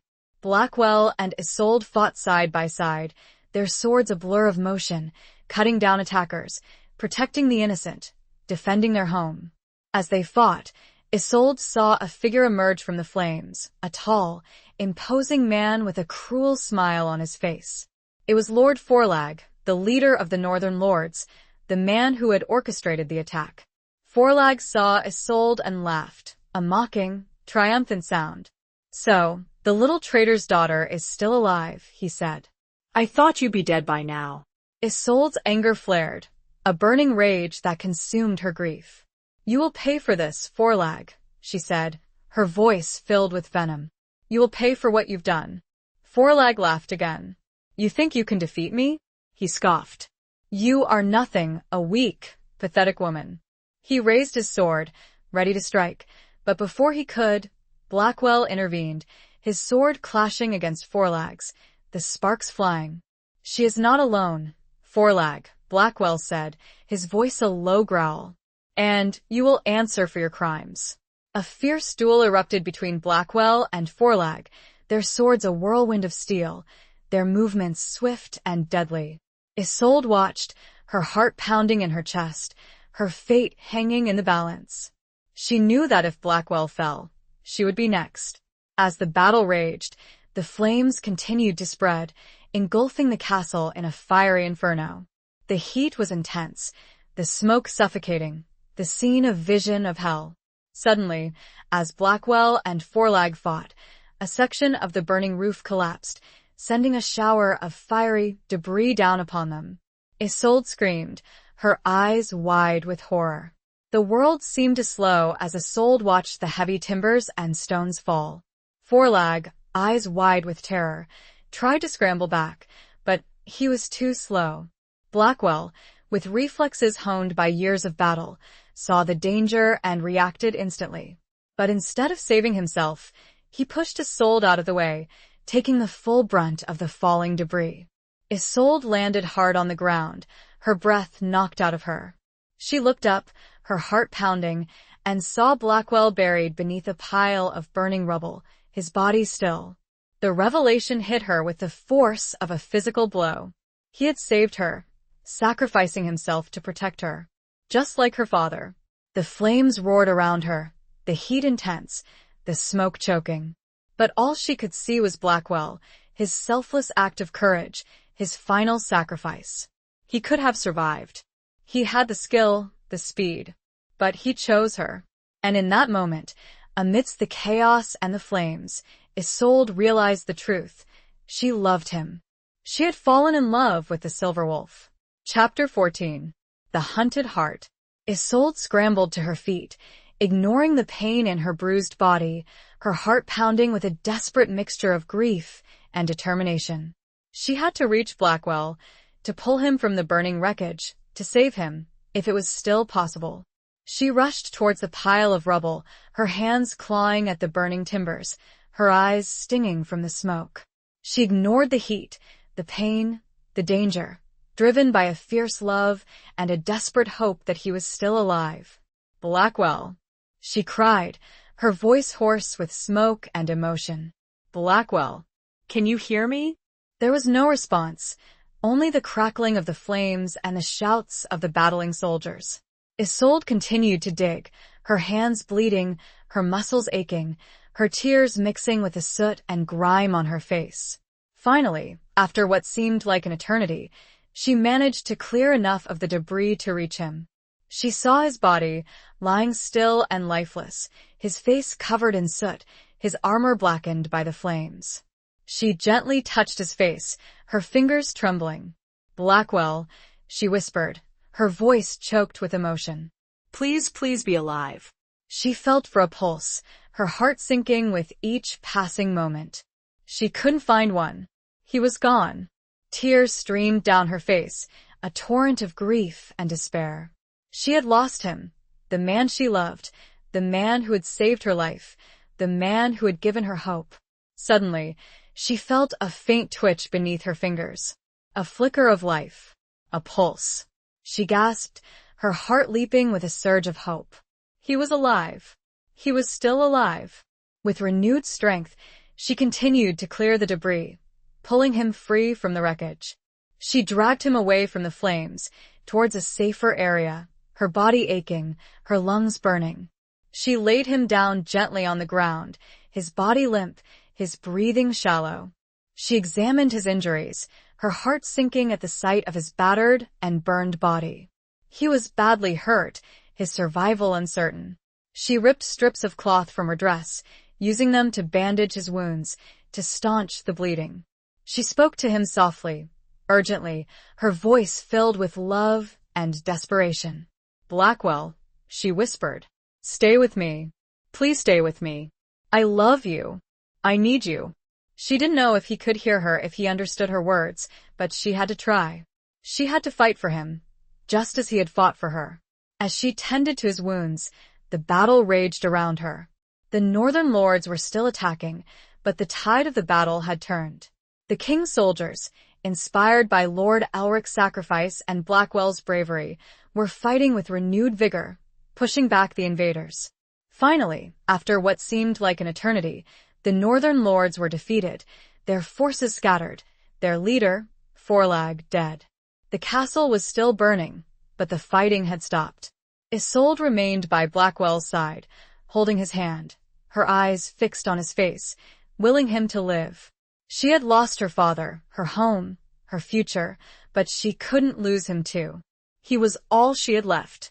As the dawn broke, casting a pale light over the devastated castle, Blackwell finally stirred. He coughed, his eyes fluttering open, his gaze unfocused. "Isolde?" he whispered, his voice weak and raspy. Isolde's heart leaped with joy. "Blackwell," she cried, her tears flowing freely. "You're alive. You're alive." He looked at her, his eyes filled with a mixture of pain and confusion. What happened?" he asked. "You saved me," she said. "You pushed me out of the way of the falling debris. You saved my life." He tried to sit up, but winced in pain. "The castle," he said. "The attack, it's over," she said. "The northern lords are defeated. But the castle, it's gone. It's burned to the ground." Blackwell looked around, his eyes taking in the devastation, the smoking ruins of Ashenmere. He closed his eyes, a deep sadness etched on his face. "I'm sorry, Isolde," he whispered. "I failed you. I couldn't protect your home." Isolde shook her head, her tears falling onto his face. "You didn't fail me," she said. "You saved me. You saved the kingdom. You're a hero." He looked at her, his eyes filled with a love that mirrored her own. "I love you, Isolde," he said, his voice barely a whisper. "I've loved you from the moment I saw you, standing there in that cave, so brave, so determined." Isolde smiled, her heart overflowing with love. "I love you too, Blackwell," she said. "I love you more than words can say." They lay there, amidst the ruins of Ashenmere, their hands clasped together, their hearts entwined, their love a beacon of hope in the darkness. They had lost everything, but they had found each other. And that, Isolde knew, was all that mattered. The future was uncertain, their path unclear, but they would face it together, their love their strength, their bond unbreakable. The hunted heart had found its refuge, its sanctuary, its home. And nothing, not even the flames of war, could ever take that away. The first rays of morning fully illuminated the devastation, and Isolde, cradling Blackwell's head, began to plan their next steps.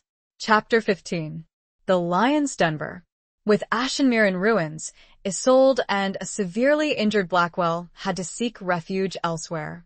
The immediate aftermath of the battle left them vulnerable, and with many still unaware of Valerius's treachery, Isolde knew they couldn't trust just anyone.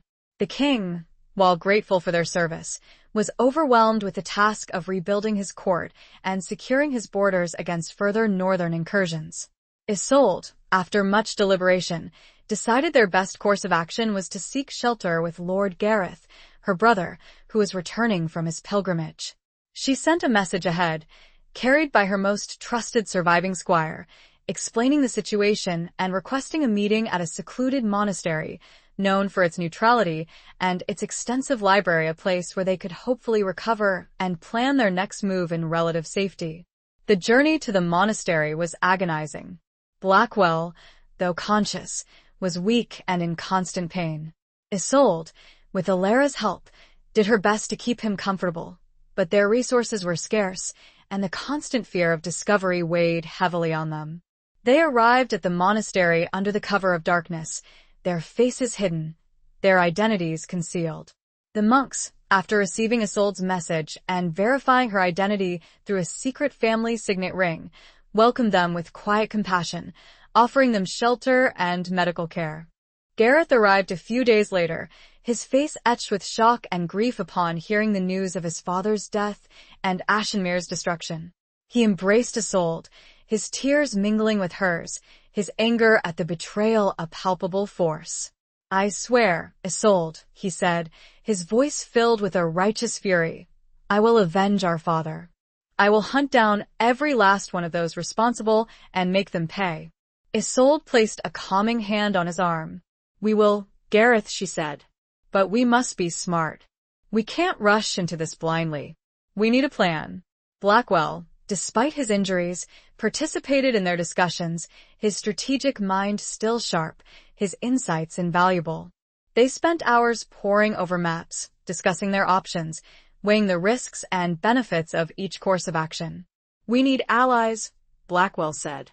"Powerful allies who can challenge the remaining conspirators and support our claim to the throne." Isolde nodded. "But who can we trust?" she asked. "The court is still rife with Valerius's sympathizers. We don't know who our friends are." Gareth suggested seeking the support of Lord Lionel, a powerful and influential nobleman known for his unwavering loyalty to the crown and his deep respect for Lord Elric. Lionel controlled a vast territory and commanded a formidable army, making him a crucial ally. "But Lionel is also known for his caution," Isolde said. "He won't commit to our cause without proof, without a guarantee of success." Blackwell smiled, a grim, determined smile. "Then we'll give him proof," he said. "And we'll give him a guarantee." Their plan was audacious, dangerous, and almost certainly suicidal. They would travel to Lord Lionel's stronghold, the Lion's Den, as it was known, and present their case directly to him. They would expose the remaining conspirators, reveal the truth about Valerius's treachery, and convince Lionel to join their cause. But to do so, they would have to infiltrate the Lion's Den, a fortress renowned for its impregnability, and navigate a court filled with potential enemies. It was a lion's den in the truest sense of the word, a place where one wrong step could mean certain death. Isolde knew the risks, the dangers, the almost impossible odds. But she also knew that it was their only hope. They had to fight for their future, for their family, for the kingdom. As they prepared for their journey to the Lion's Den, Isolde found herself drawn to Blackwell, her love for him deepening with each passing day. She watched him as he struggled to recover from his injuries, his strength slowly returning, his determination unwavering. One evening, as they were sitting alone in the monastery's quiet garden, she approached him, her heart filled with a mixture of love and fear. "Blackwell," she said softly, "are you sure about this? This plan, it's so dangerous. We could all be killed." He looked at her, his eyes filled with a tenderness that made her heart ache. "I know the risks, Isolde," he said. "But I would rather die fighting for what's right than live a life of fear and submission." He reached out and took her hand, his touch sending a warmth through her. "And I would do anything for you, Isolde," he said. "Anything to protect you, to see you safe, to see you happy." Isolde's tears welled up, her love for him overwhelming. "I love you, Blackwell," she said. "I love you more than anything in this world." He pulled her close, his arms embracing her, his lips finding hers in a kiss that was both passionate and tender, a promise of love in the face of adversity. They knew that their journey to the Lion's Den could be their last. But they were ready. They would face the danger together, their love their shield, their courage their weapon, their determination their guide.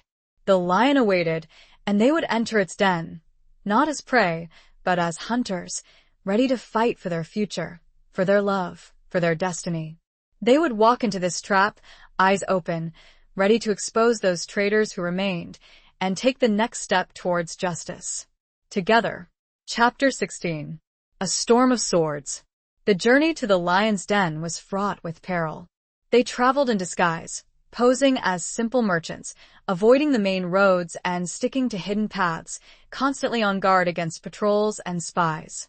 Blackwell, though still recovering from his injuries, insisted on riding, his presence a reassuring source of strength for Isolde and Gareth. The lion's den, perched high on a craggy mountain, was an imposing sight. Its walls were thick and high, its gates heavily guarded, its defenses seemingly impenetrable. Isolde felt a shiver of apprehension as they approached, the sheer scale of the fortress a stark reminder of the challenge they faced. They were met at the gates by Lord Lionel's captain of the guard, a stern, suspicious man who scrutinized them carefully before allowing them entry. They were escorted to a small, sparsely furnished chamber, where they were told to wait. Hours passed, and the tension grew. Isolde paced the room, her nerves frayed, her mind racing with possibilities. What if Lionel refused to see them?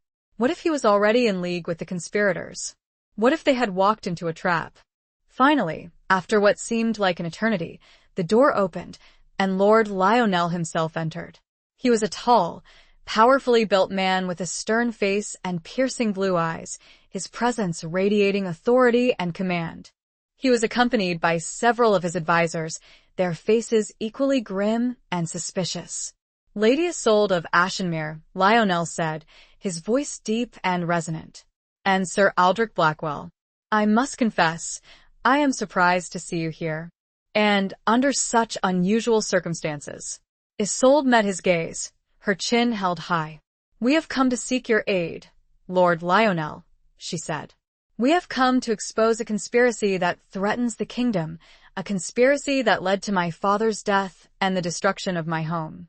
Lionel raised an eyebrow, his expression skeptical. A conspiracy? He repeated. And you believe I can help you? You are known for your loyalty to the crown, Lord Lionel, Blackwell said. And for your sense of justice. We believe you will listen to the truth. Lionel studied them for a long moment, his eyes searching theirs. Very well, he said finally. Speak. Tell me your story. And be warned, I do not tolerate lies. Isolde and Blackwell, with Gareth supporting them, recounted the events of the past few weeks, revealing Valerius's treachery, the false accusations against Lord Elric, the attack on Ashenmere, and the evidence they had gathered. They presented the documents, the letters, the testimonies, laying bare the conspiracy for Lionel to see. Lionel listened intently, his expression unreadable, his advisors exchanging nervous glances.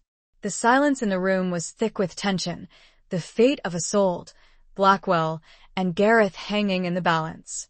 Finally, after what seemed like an eternity, Lionel spoke. This is a serious accusation, he said. If true, it would shake the kingdom to its foundations. He paused, his gaze sweeping over them. I need time to consider this, he said. To verify your claims. To consult with my advisors. Isolde's heart sank. Had they failed? Was Lionel going to betray them? We understand, Lord Lionel, she said. But time is of the essence. The remaining conspirators are still at large, plotting their next move. We must act quickly. Lionel nodded. You will remain here as my guests, he said, until I reach a decision. He turned to leave, his advisors following him, leaving Isolde, Blackwell, and Gareth alone in the chamber.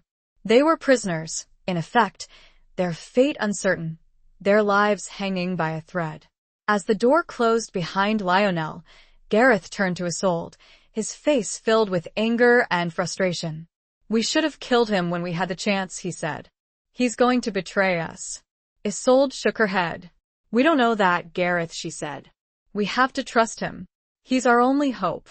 Blackwell, who had been silent until now, spoke, his voice low and calm. Gareth is right, he said. We can't trust Lionel. He's playing a game, and we're pawns in it.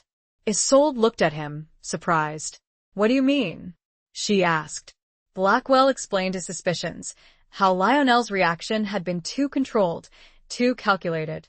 He believed that Lionel was already aware of the conspiracy, and that he was likely one of its members. "We're in a trap, Isolde," he said, "and we need to get out. Now."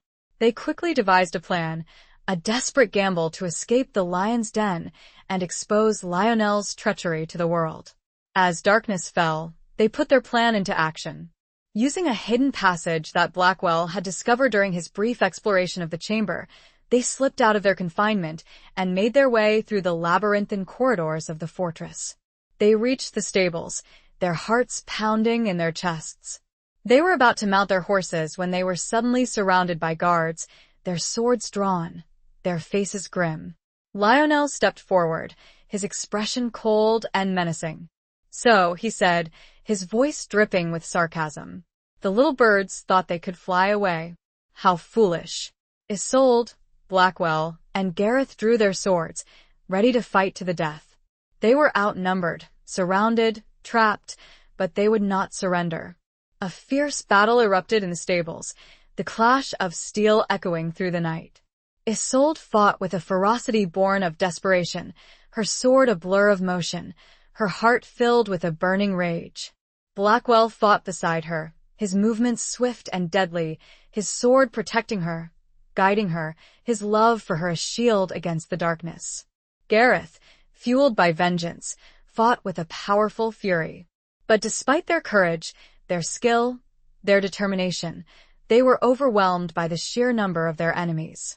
They were driven back, cornered, their escape cut off. Lionel watched them, his eyes gleaming with a cruel satisfaction. "It's over," he said. "You will pay for your insolence. You will die here, in the lion's den."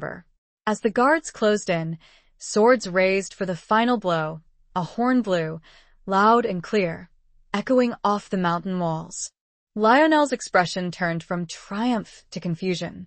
The sound of fighting erupted from outside, and a voice, one Isolde had never thought she'd be grateful for, cut through the din. "Lionel, coward, come face your king."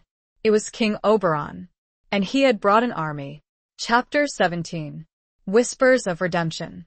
The sound of the king's horn, followed by his booming challenge, sent a wave of shock and confusion through the lion's den. Lionel's guards hesitated, their swords lowering slightly, their eyes darting between their lord and the source of the unexpected interruption. Lionel himself looked stunned, his face paling, his composure cracking for the first time. What is the meaning of this?" he stammered, his voice losing its usual authority. King Oberon, clad in full battle armor, his face grim and determined, strode into the stables, flanked by his royal guard. He surveyed the scene, his eyes taking in the cornered figures of Isolde, Blackwell, and Gareth, the surrounding guards, and the visibly shaken Lionel. "I have come to dispense justice, Lionel," Oberon said, his voice ringing with authority. "I have come to root out the last vestiges of treachery that plague my kingdom." Lionel attempted to regain his composure, forcing a smile that didn't quite reach his eyes. "Your Majesty," he said, his voice strained. "There must be some mistake. I am your loyal servant. I would never betray you." Oberon's eyes narrowed. "Do not insult my intelligence, Lionel," he said. "I have received compelling evidence of your involvement in Valerius's conspiracy. Evidence provided by the very people you were about to murder." He gestured towards Isolde and Blackwell. "Lady Isolde and Sir Aldrich have risked their lives to expose the truth," he said. "They have shown me the error of my ways, the blindness that allowed treachery to fester within my own court." Lionel's face turned ashen. He knew that he was caught, his carefully constructed facade crumbling around him. He looked around, his eyes darting, searching for an escape, but there was none. "Guards," Oberon commanded, "arrest Lord Lionel and seize his men." The royal guard moved swiftly, disarming Lionel's guards and taking them into custody. Lionel, stripped of his power, his authority, his dignity, stood defeated, his eyes filled with a mixture of rage and despair. Isolde, Blackwell, and Gareth lowered their swords, their bodies trembling with relief, their hearts pounding with the aftermath of the near-death encounter. They had survived, against all odds, their courage and their trust in each other having saved them from certain doom. Oberon approached Isolde, his eyes filled with a genuine remorse. "Lady Isolde," he said, his voice soft. "I owe you an apology. I was a fool, blinded by fear and paranoia. I allowed myself to be manipulated by traitors, and I nearly condemned an innocent man, your father, to death." He paused, his gaze sweeping over the assembled company. "I have learned a valuable lesson," he continued. "A lesson about trust, about loyalty, about the importance of seeking the truth, no matter how painful it may be." He turned back to Isolde. "I will do everything in my power to make amends," he said. "I will restore your family's honor, your lands, your rightful place in the kingdom. And I will ensure that justice is served, that all those who participated in this conspiracy are punished." Isolde met his gaze, her heart filled with a mixture of gratitude and lingering resentment. She had won, but the victory had come at a terrible cost. "Thank you, your majesty," she said, her voice steady. "But the wounds of the past, they will take time to heal." Oberon nodded, understanding. "I know," he said, "but I hope that, in time, you will find it in your heart to forgive me." He then turned to Blackwell, his eyes filled with a newfound respect. "Sir Aldrich," he said, "you have served the kingdom with unwavering loyalty and courage. You have risked your life to expose the truth, and you have saved the lives of many, including my own." He paused, his gaze thoughtful. "I have wronged you in the past," he said. "I stripped you of your rank, your honor, your name. I cast you out, branding you a failure." He extended his hand to Blackwell. "I offer you my sincere apologies," he said. "And I ask for your forgiveness. And I ask if you would take up your rightful place as a knight of the realm once more, to use your gifts to serve and protect." Blackwell looked at the king, his eyes filled with a complex mixture of emotions. He had been wronged, betrayed, cast aside, but he had never lost his sense of honor, his commitment to justice, his love for the kingdom. He took the king's hand, his grip firm. "I accept your apology, your majesty," he said, "and I forgive you. I shall serve once more." A collective sigh of relief swept through the stables. The tension that had filled the air dissipated, replaced by a sense of hope, of renewal, of a new beginning. The whispers of redemption had begun, echoing through the halls of the Lion's Den, carrying the promise of justice, of healing, of a brighter future for the kingdom.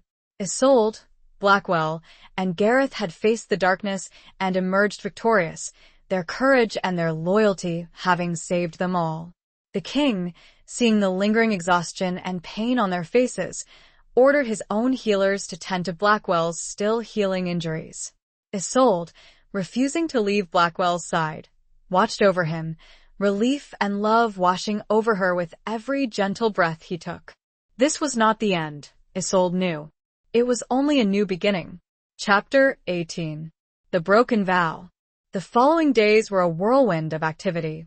Lionel and his co-conspirators were tried and convicted of treason, their lands and titles forfeited to the crown. The king, true to his word, began the process of restoring Ashenmere's honor and rebuilding the devastated castle. He publicly acknowledged Lord Elric's innocence and heroism, proclaiming a day of mourning in his honor. Blackwell, slowly recovering from his injuries, was formally reinstated as a knight, his name cleared, his reputation restored. He was offered a position on the king's council, a testament to his wisdom and his unwavering loyalty. Isolde, while relieved by the restoration of her family's honor, found herself grappling with a complex mix of emotions. Grief for her father, relief at their survival, gratitude towards the king, and a burgeoning love for Blackwell all warred within her, creating a turmoil that left her feeling both exhausted and strangely exhilarated. One evening, as she was walking through the gardens of the Lion's Den, which had become their temporary refuge, she encountered Blackwell, standing alone, gazing out at the distant mountains. He turned as she approached, his eyes filled with a tenderness that made her heart ache. "Isolde," he said softly, "are you all right?" She shook her head, her tears welling up. "I don't know," she whispered. "I feel lost. I've achieved everything I set out to do, and yet I feel empty." Blackwell gently took her hand, his touch sending a warmth through her. Grief takes time, Isolde, he said. It's a wound that doesn't heal overnight. You've been through so much, lost so much. It's natural to feel lost. She looked up at him, her eyes searching his. But you seem so strong, she said. So sure of yourself. How do you do it? He smiled sadly. I'm not always strong, Isolde, he said. I have my own demons, my own scars. I've just learned to hide them better. He paused, his gaze turning distant, his voice filled with a haunting sadness. I made a vow once, he said. A vow to protect the innocent, to serve the kingdom, to uphold justice. But I failed. I failed to protect the prince. I failed to prevent his assassination. I failed to live up to my oath. Isolde remembered the story he had told her, the story of his past, of his disgrace, of his exile. She understood now the source of his pain, the burden of guilt he carried. You didn't fail, Blackwell, she said. You did everything you could. You were betrayed, just like my father. He shook his head. But I still carry the weight of that failure, he said. It's a shadow that follows me, a constant reminder of my inadequacy. Isolde stepped closer, her hand reaching up to touch his face, her fingers tracing the lines of weariness and pain. You are not inadequate, Blackwell, she said. You are the bravest, most honorable man I know. You saved my life. You saved the kingdom. You risked everything for what's right. She paused, her voice filled with a deep, unwavering love.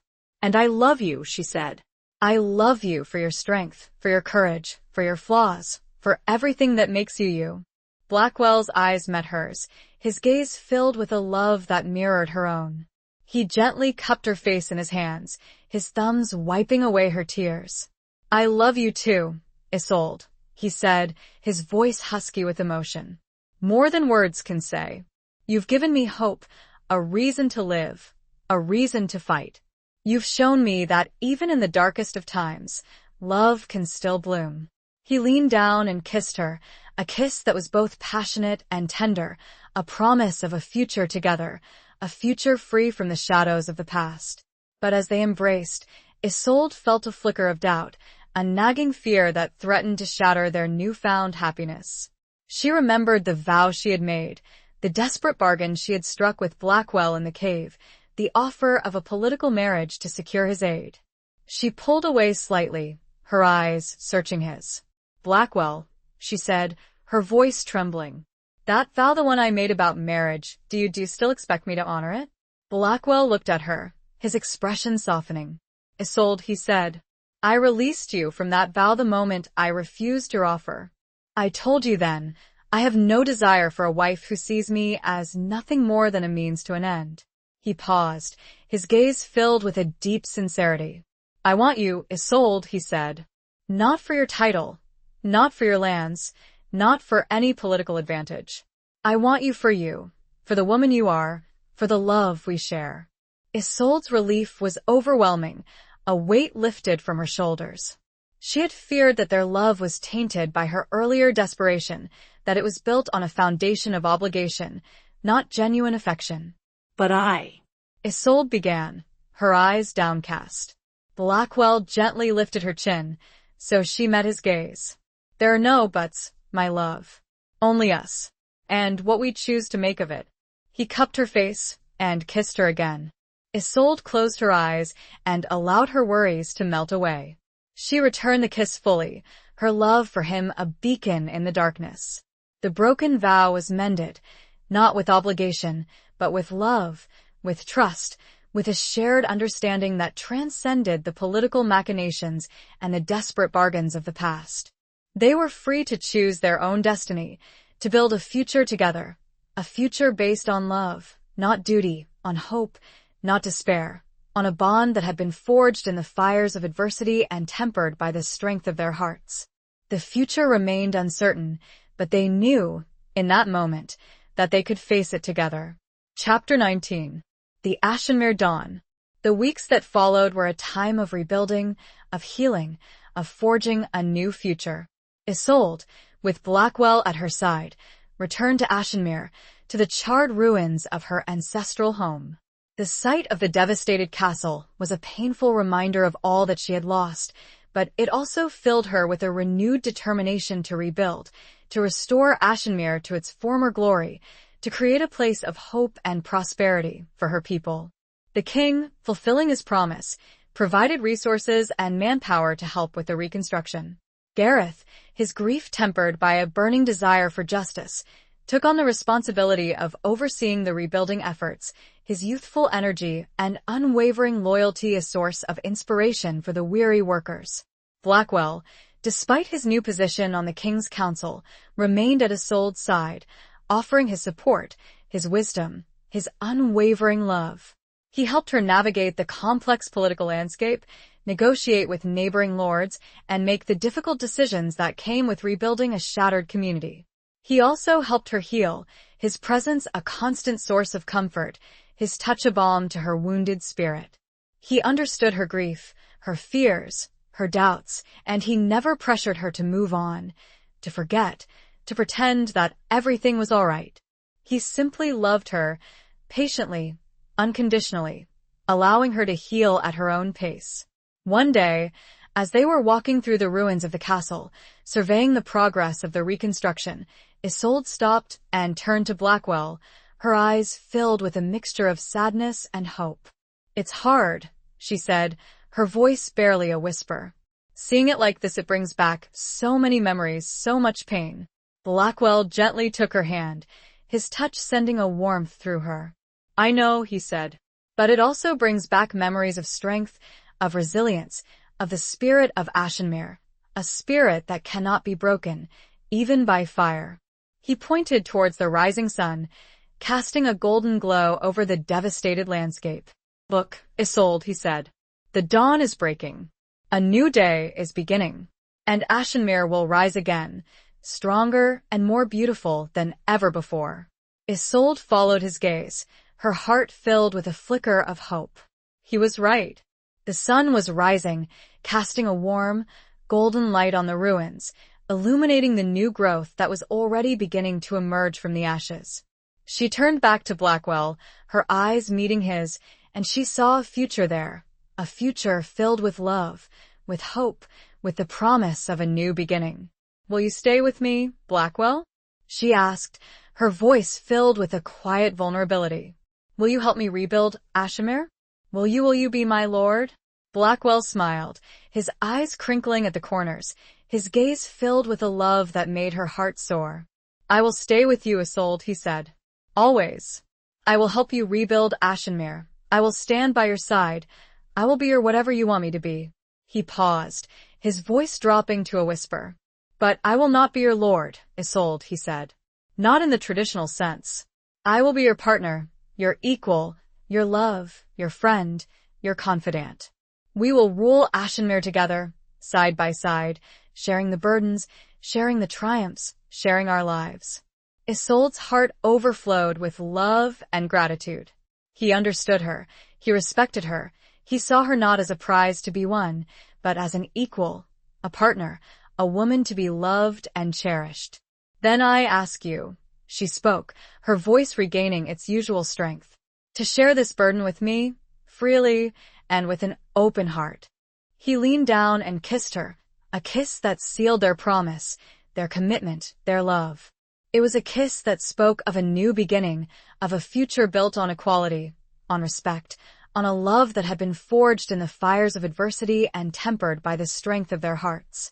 As the sun rose higher in the sky, casting its warm glow over the land, Isolde and Blackwell stood together, hand in hand, gazing out at the rising walls of Ashenmere. The scars of the past were still visible, the wounds still raw, but the spirit of Ashenmere was alive, burning bright, fueled by the love of its people and the unwavering determination of its new leaders.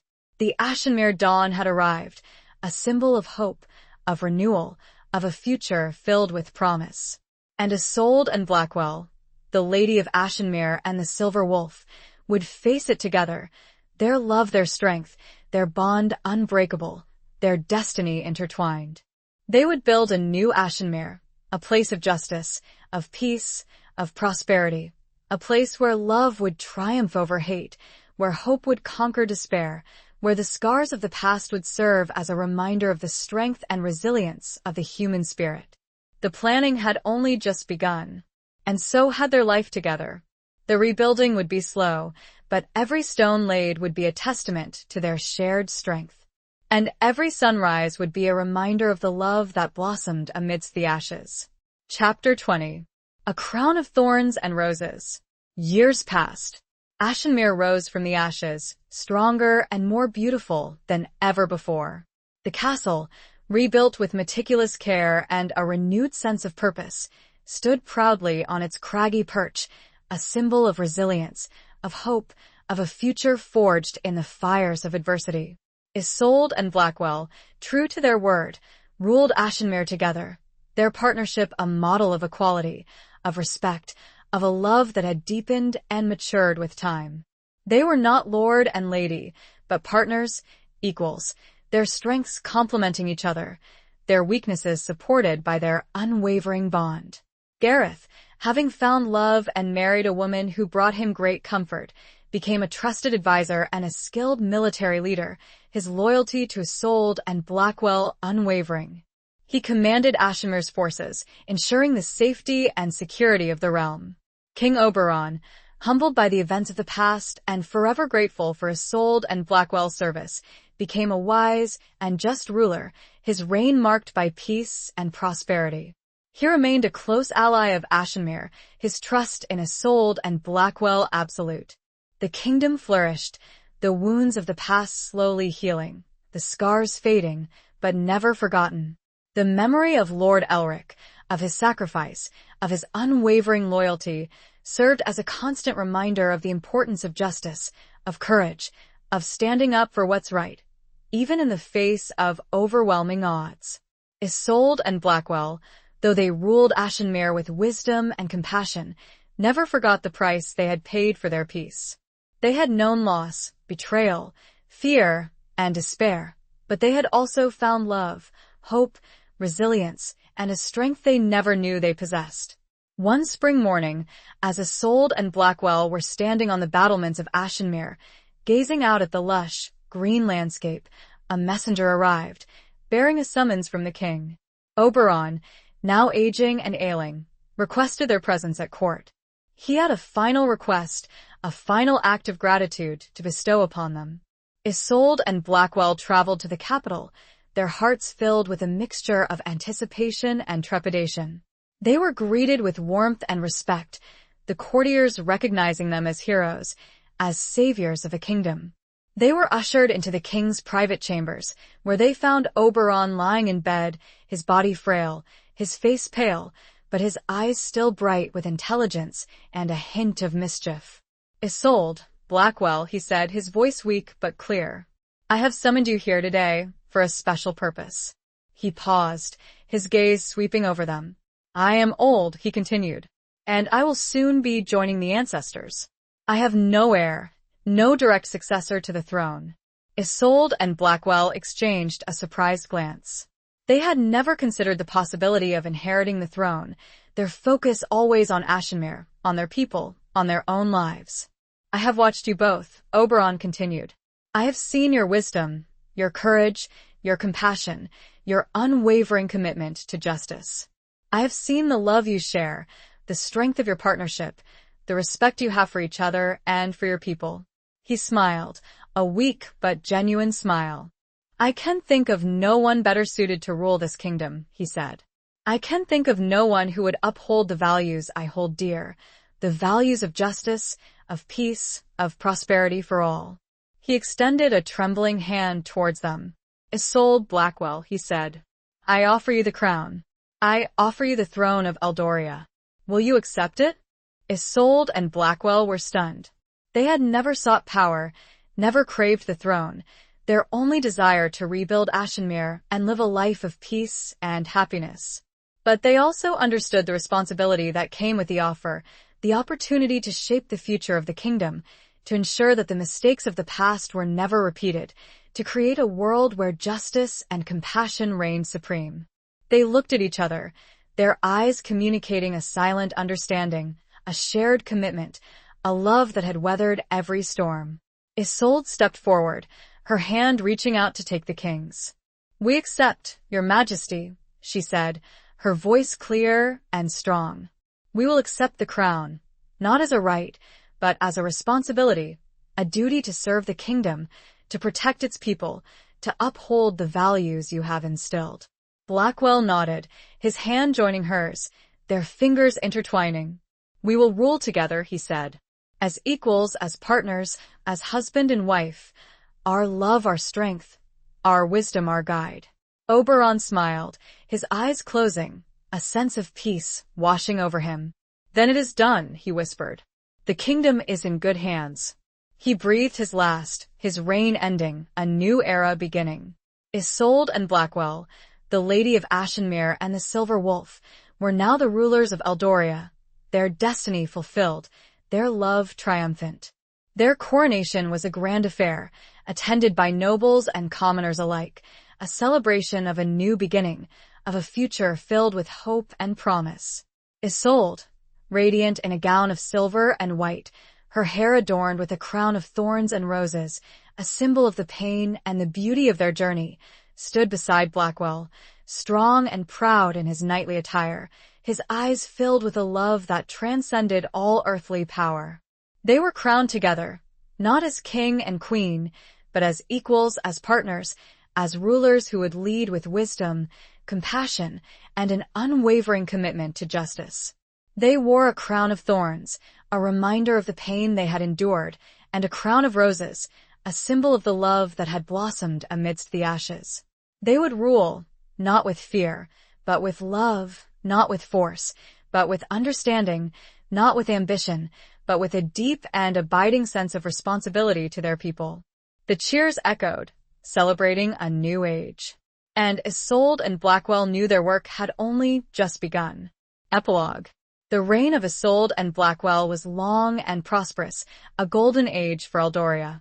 They ruled with wisdom, compassion, and an unwavering commitment to justice, their partnership a model of equality and mutual respect. They reformed the laws, strengthened the kingdom's defenses, fostered trade and prosperity, and ensured that the voices of the common people were heard. They never forgot the lessons of the past, the dangers of unchecked power, the importance of vigilance, the need for compassion and understanding. They ruled not as monarchs above their people, but as servants of the realm, their duty to protect and nurture the kingdom they had inherited. They had children, a son and a daughter, who inherited their parents' strength, their intelligence, their unwavering commitment to justice. They raised them not as princes and princesses, but as future leaders, instilled with the values of service, of humility, of love for their people. Ashenmere, fully restored to its former glory, remained their home, a place of refuge, of peace, of a love that had blossomed amidst the ashes. They often returned there, to walk the familiar halls, to gaze out at the landscape they had fought so hard to protect, to remember the sacrifices that had been made, the lessons that had been learned. Years turned into decades, and the silver in Blackwell's hair became more pronounced. The lines on Isolde's face deepened, but their love for each other remained as strong and vibrant as ever. They had weathered every storm, faced every challenge, their bond unbreakable, their partnership unwavering. One evening, as they were sitting together on the battlements of Ashenmere, watching the sun set over the distant mountains, Blackwell turned to Isolde, his eyes filled with a love that time could not diminish. "It's been a long journey, my love," he said, his voice soft. Isolde smiled, her hand reaching out to take his. "It has," she said. "But we made it. Together." He leaned down and kissed her, a gentle, tender kiss that spoke of a lifetime of shared joys, shared sorrows, shared triumphs. It was a kiss that sealed their love, their commitment, their unwavering devotion to each other. As the stars began to appear in the darkening sky, they sat there, hand in hand, their hearts filled with gratitude, with peace, with a love that had endured the test of time. They had built a kingdom, raised a family, and created a legacy that would last for generations to come. They had faced the darkness and emerged victorious, their love their shield, their courage their weapon, their wisdom their guide. They had proven that even in the most brutal of worlds, love could blossom, hope could prevail, and justice could triumph. And as they looked out at the starlit sky, they knew that their journey was not over. It would continue in the hearts of their children, in the lives of their people, in the spirit of Ashenmere, a spirit that would never be broken. Their love story, born amidst whispers of treason and a pact with a silver wolf, had become a legend, a testament to the enduring power of the human heart. The sun had set on their reign, but their legacy would shine forever, a beacon of hope in a world that desperately needed it.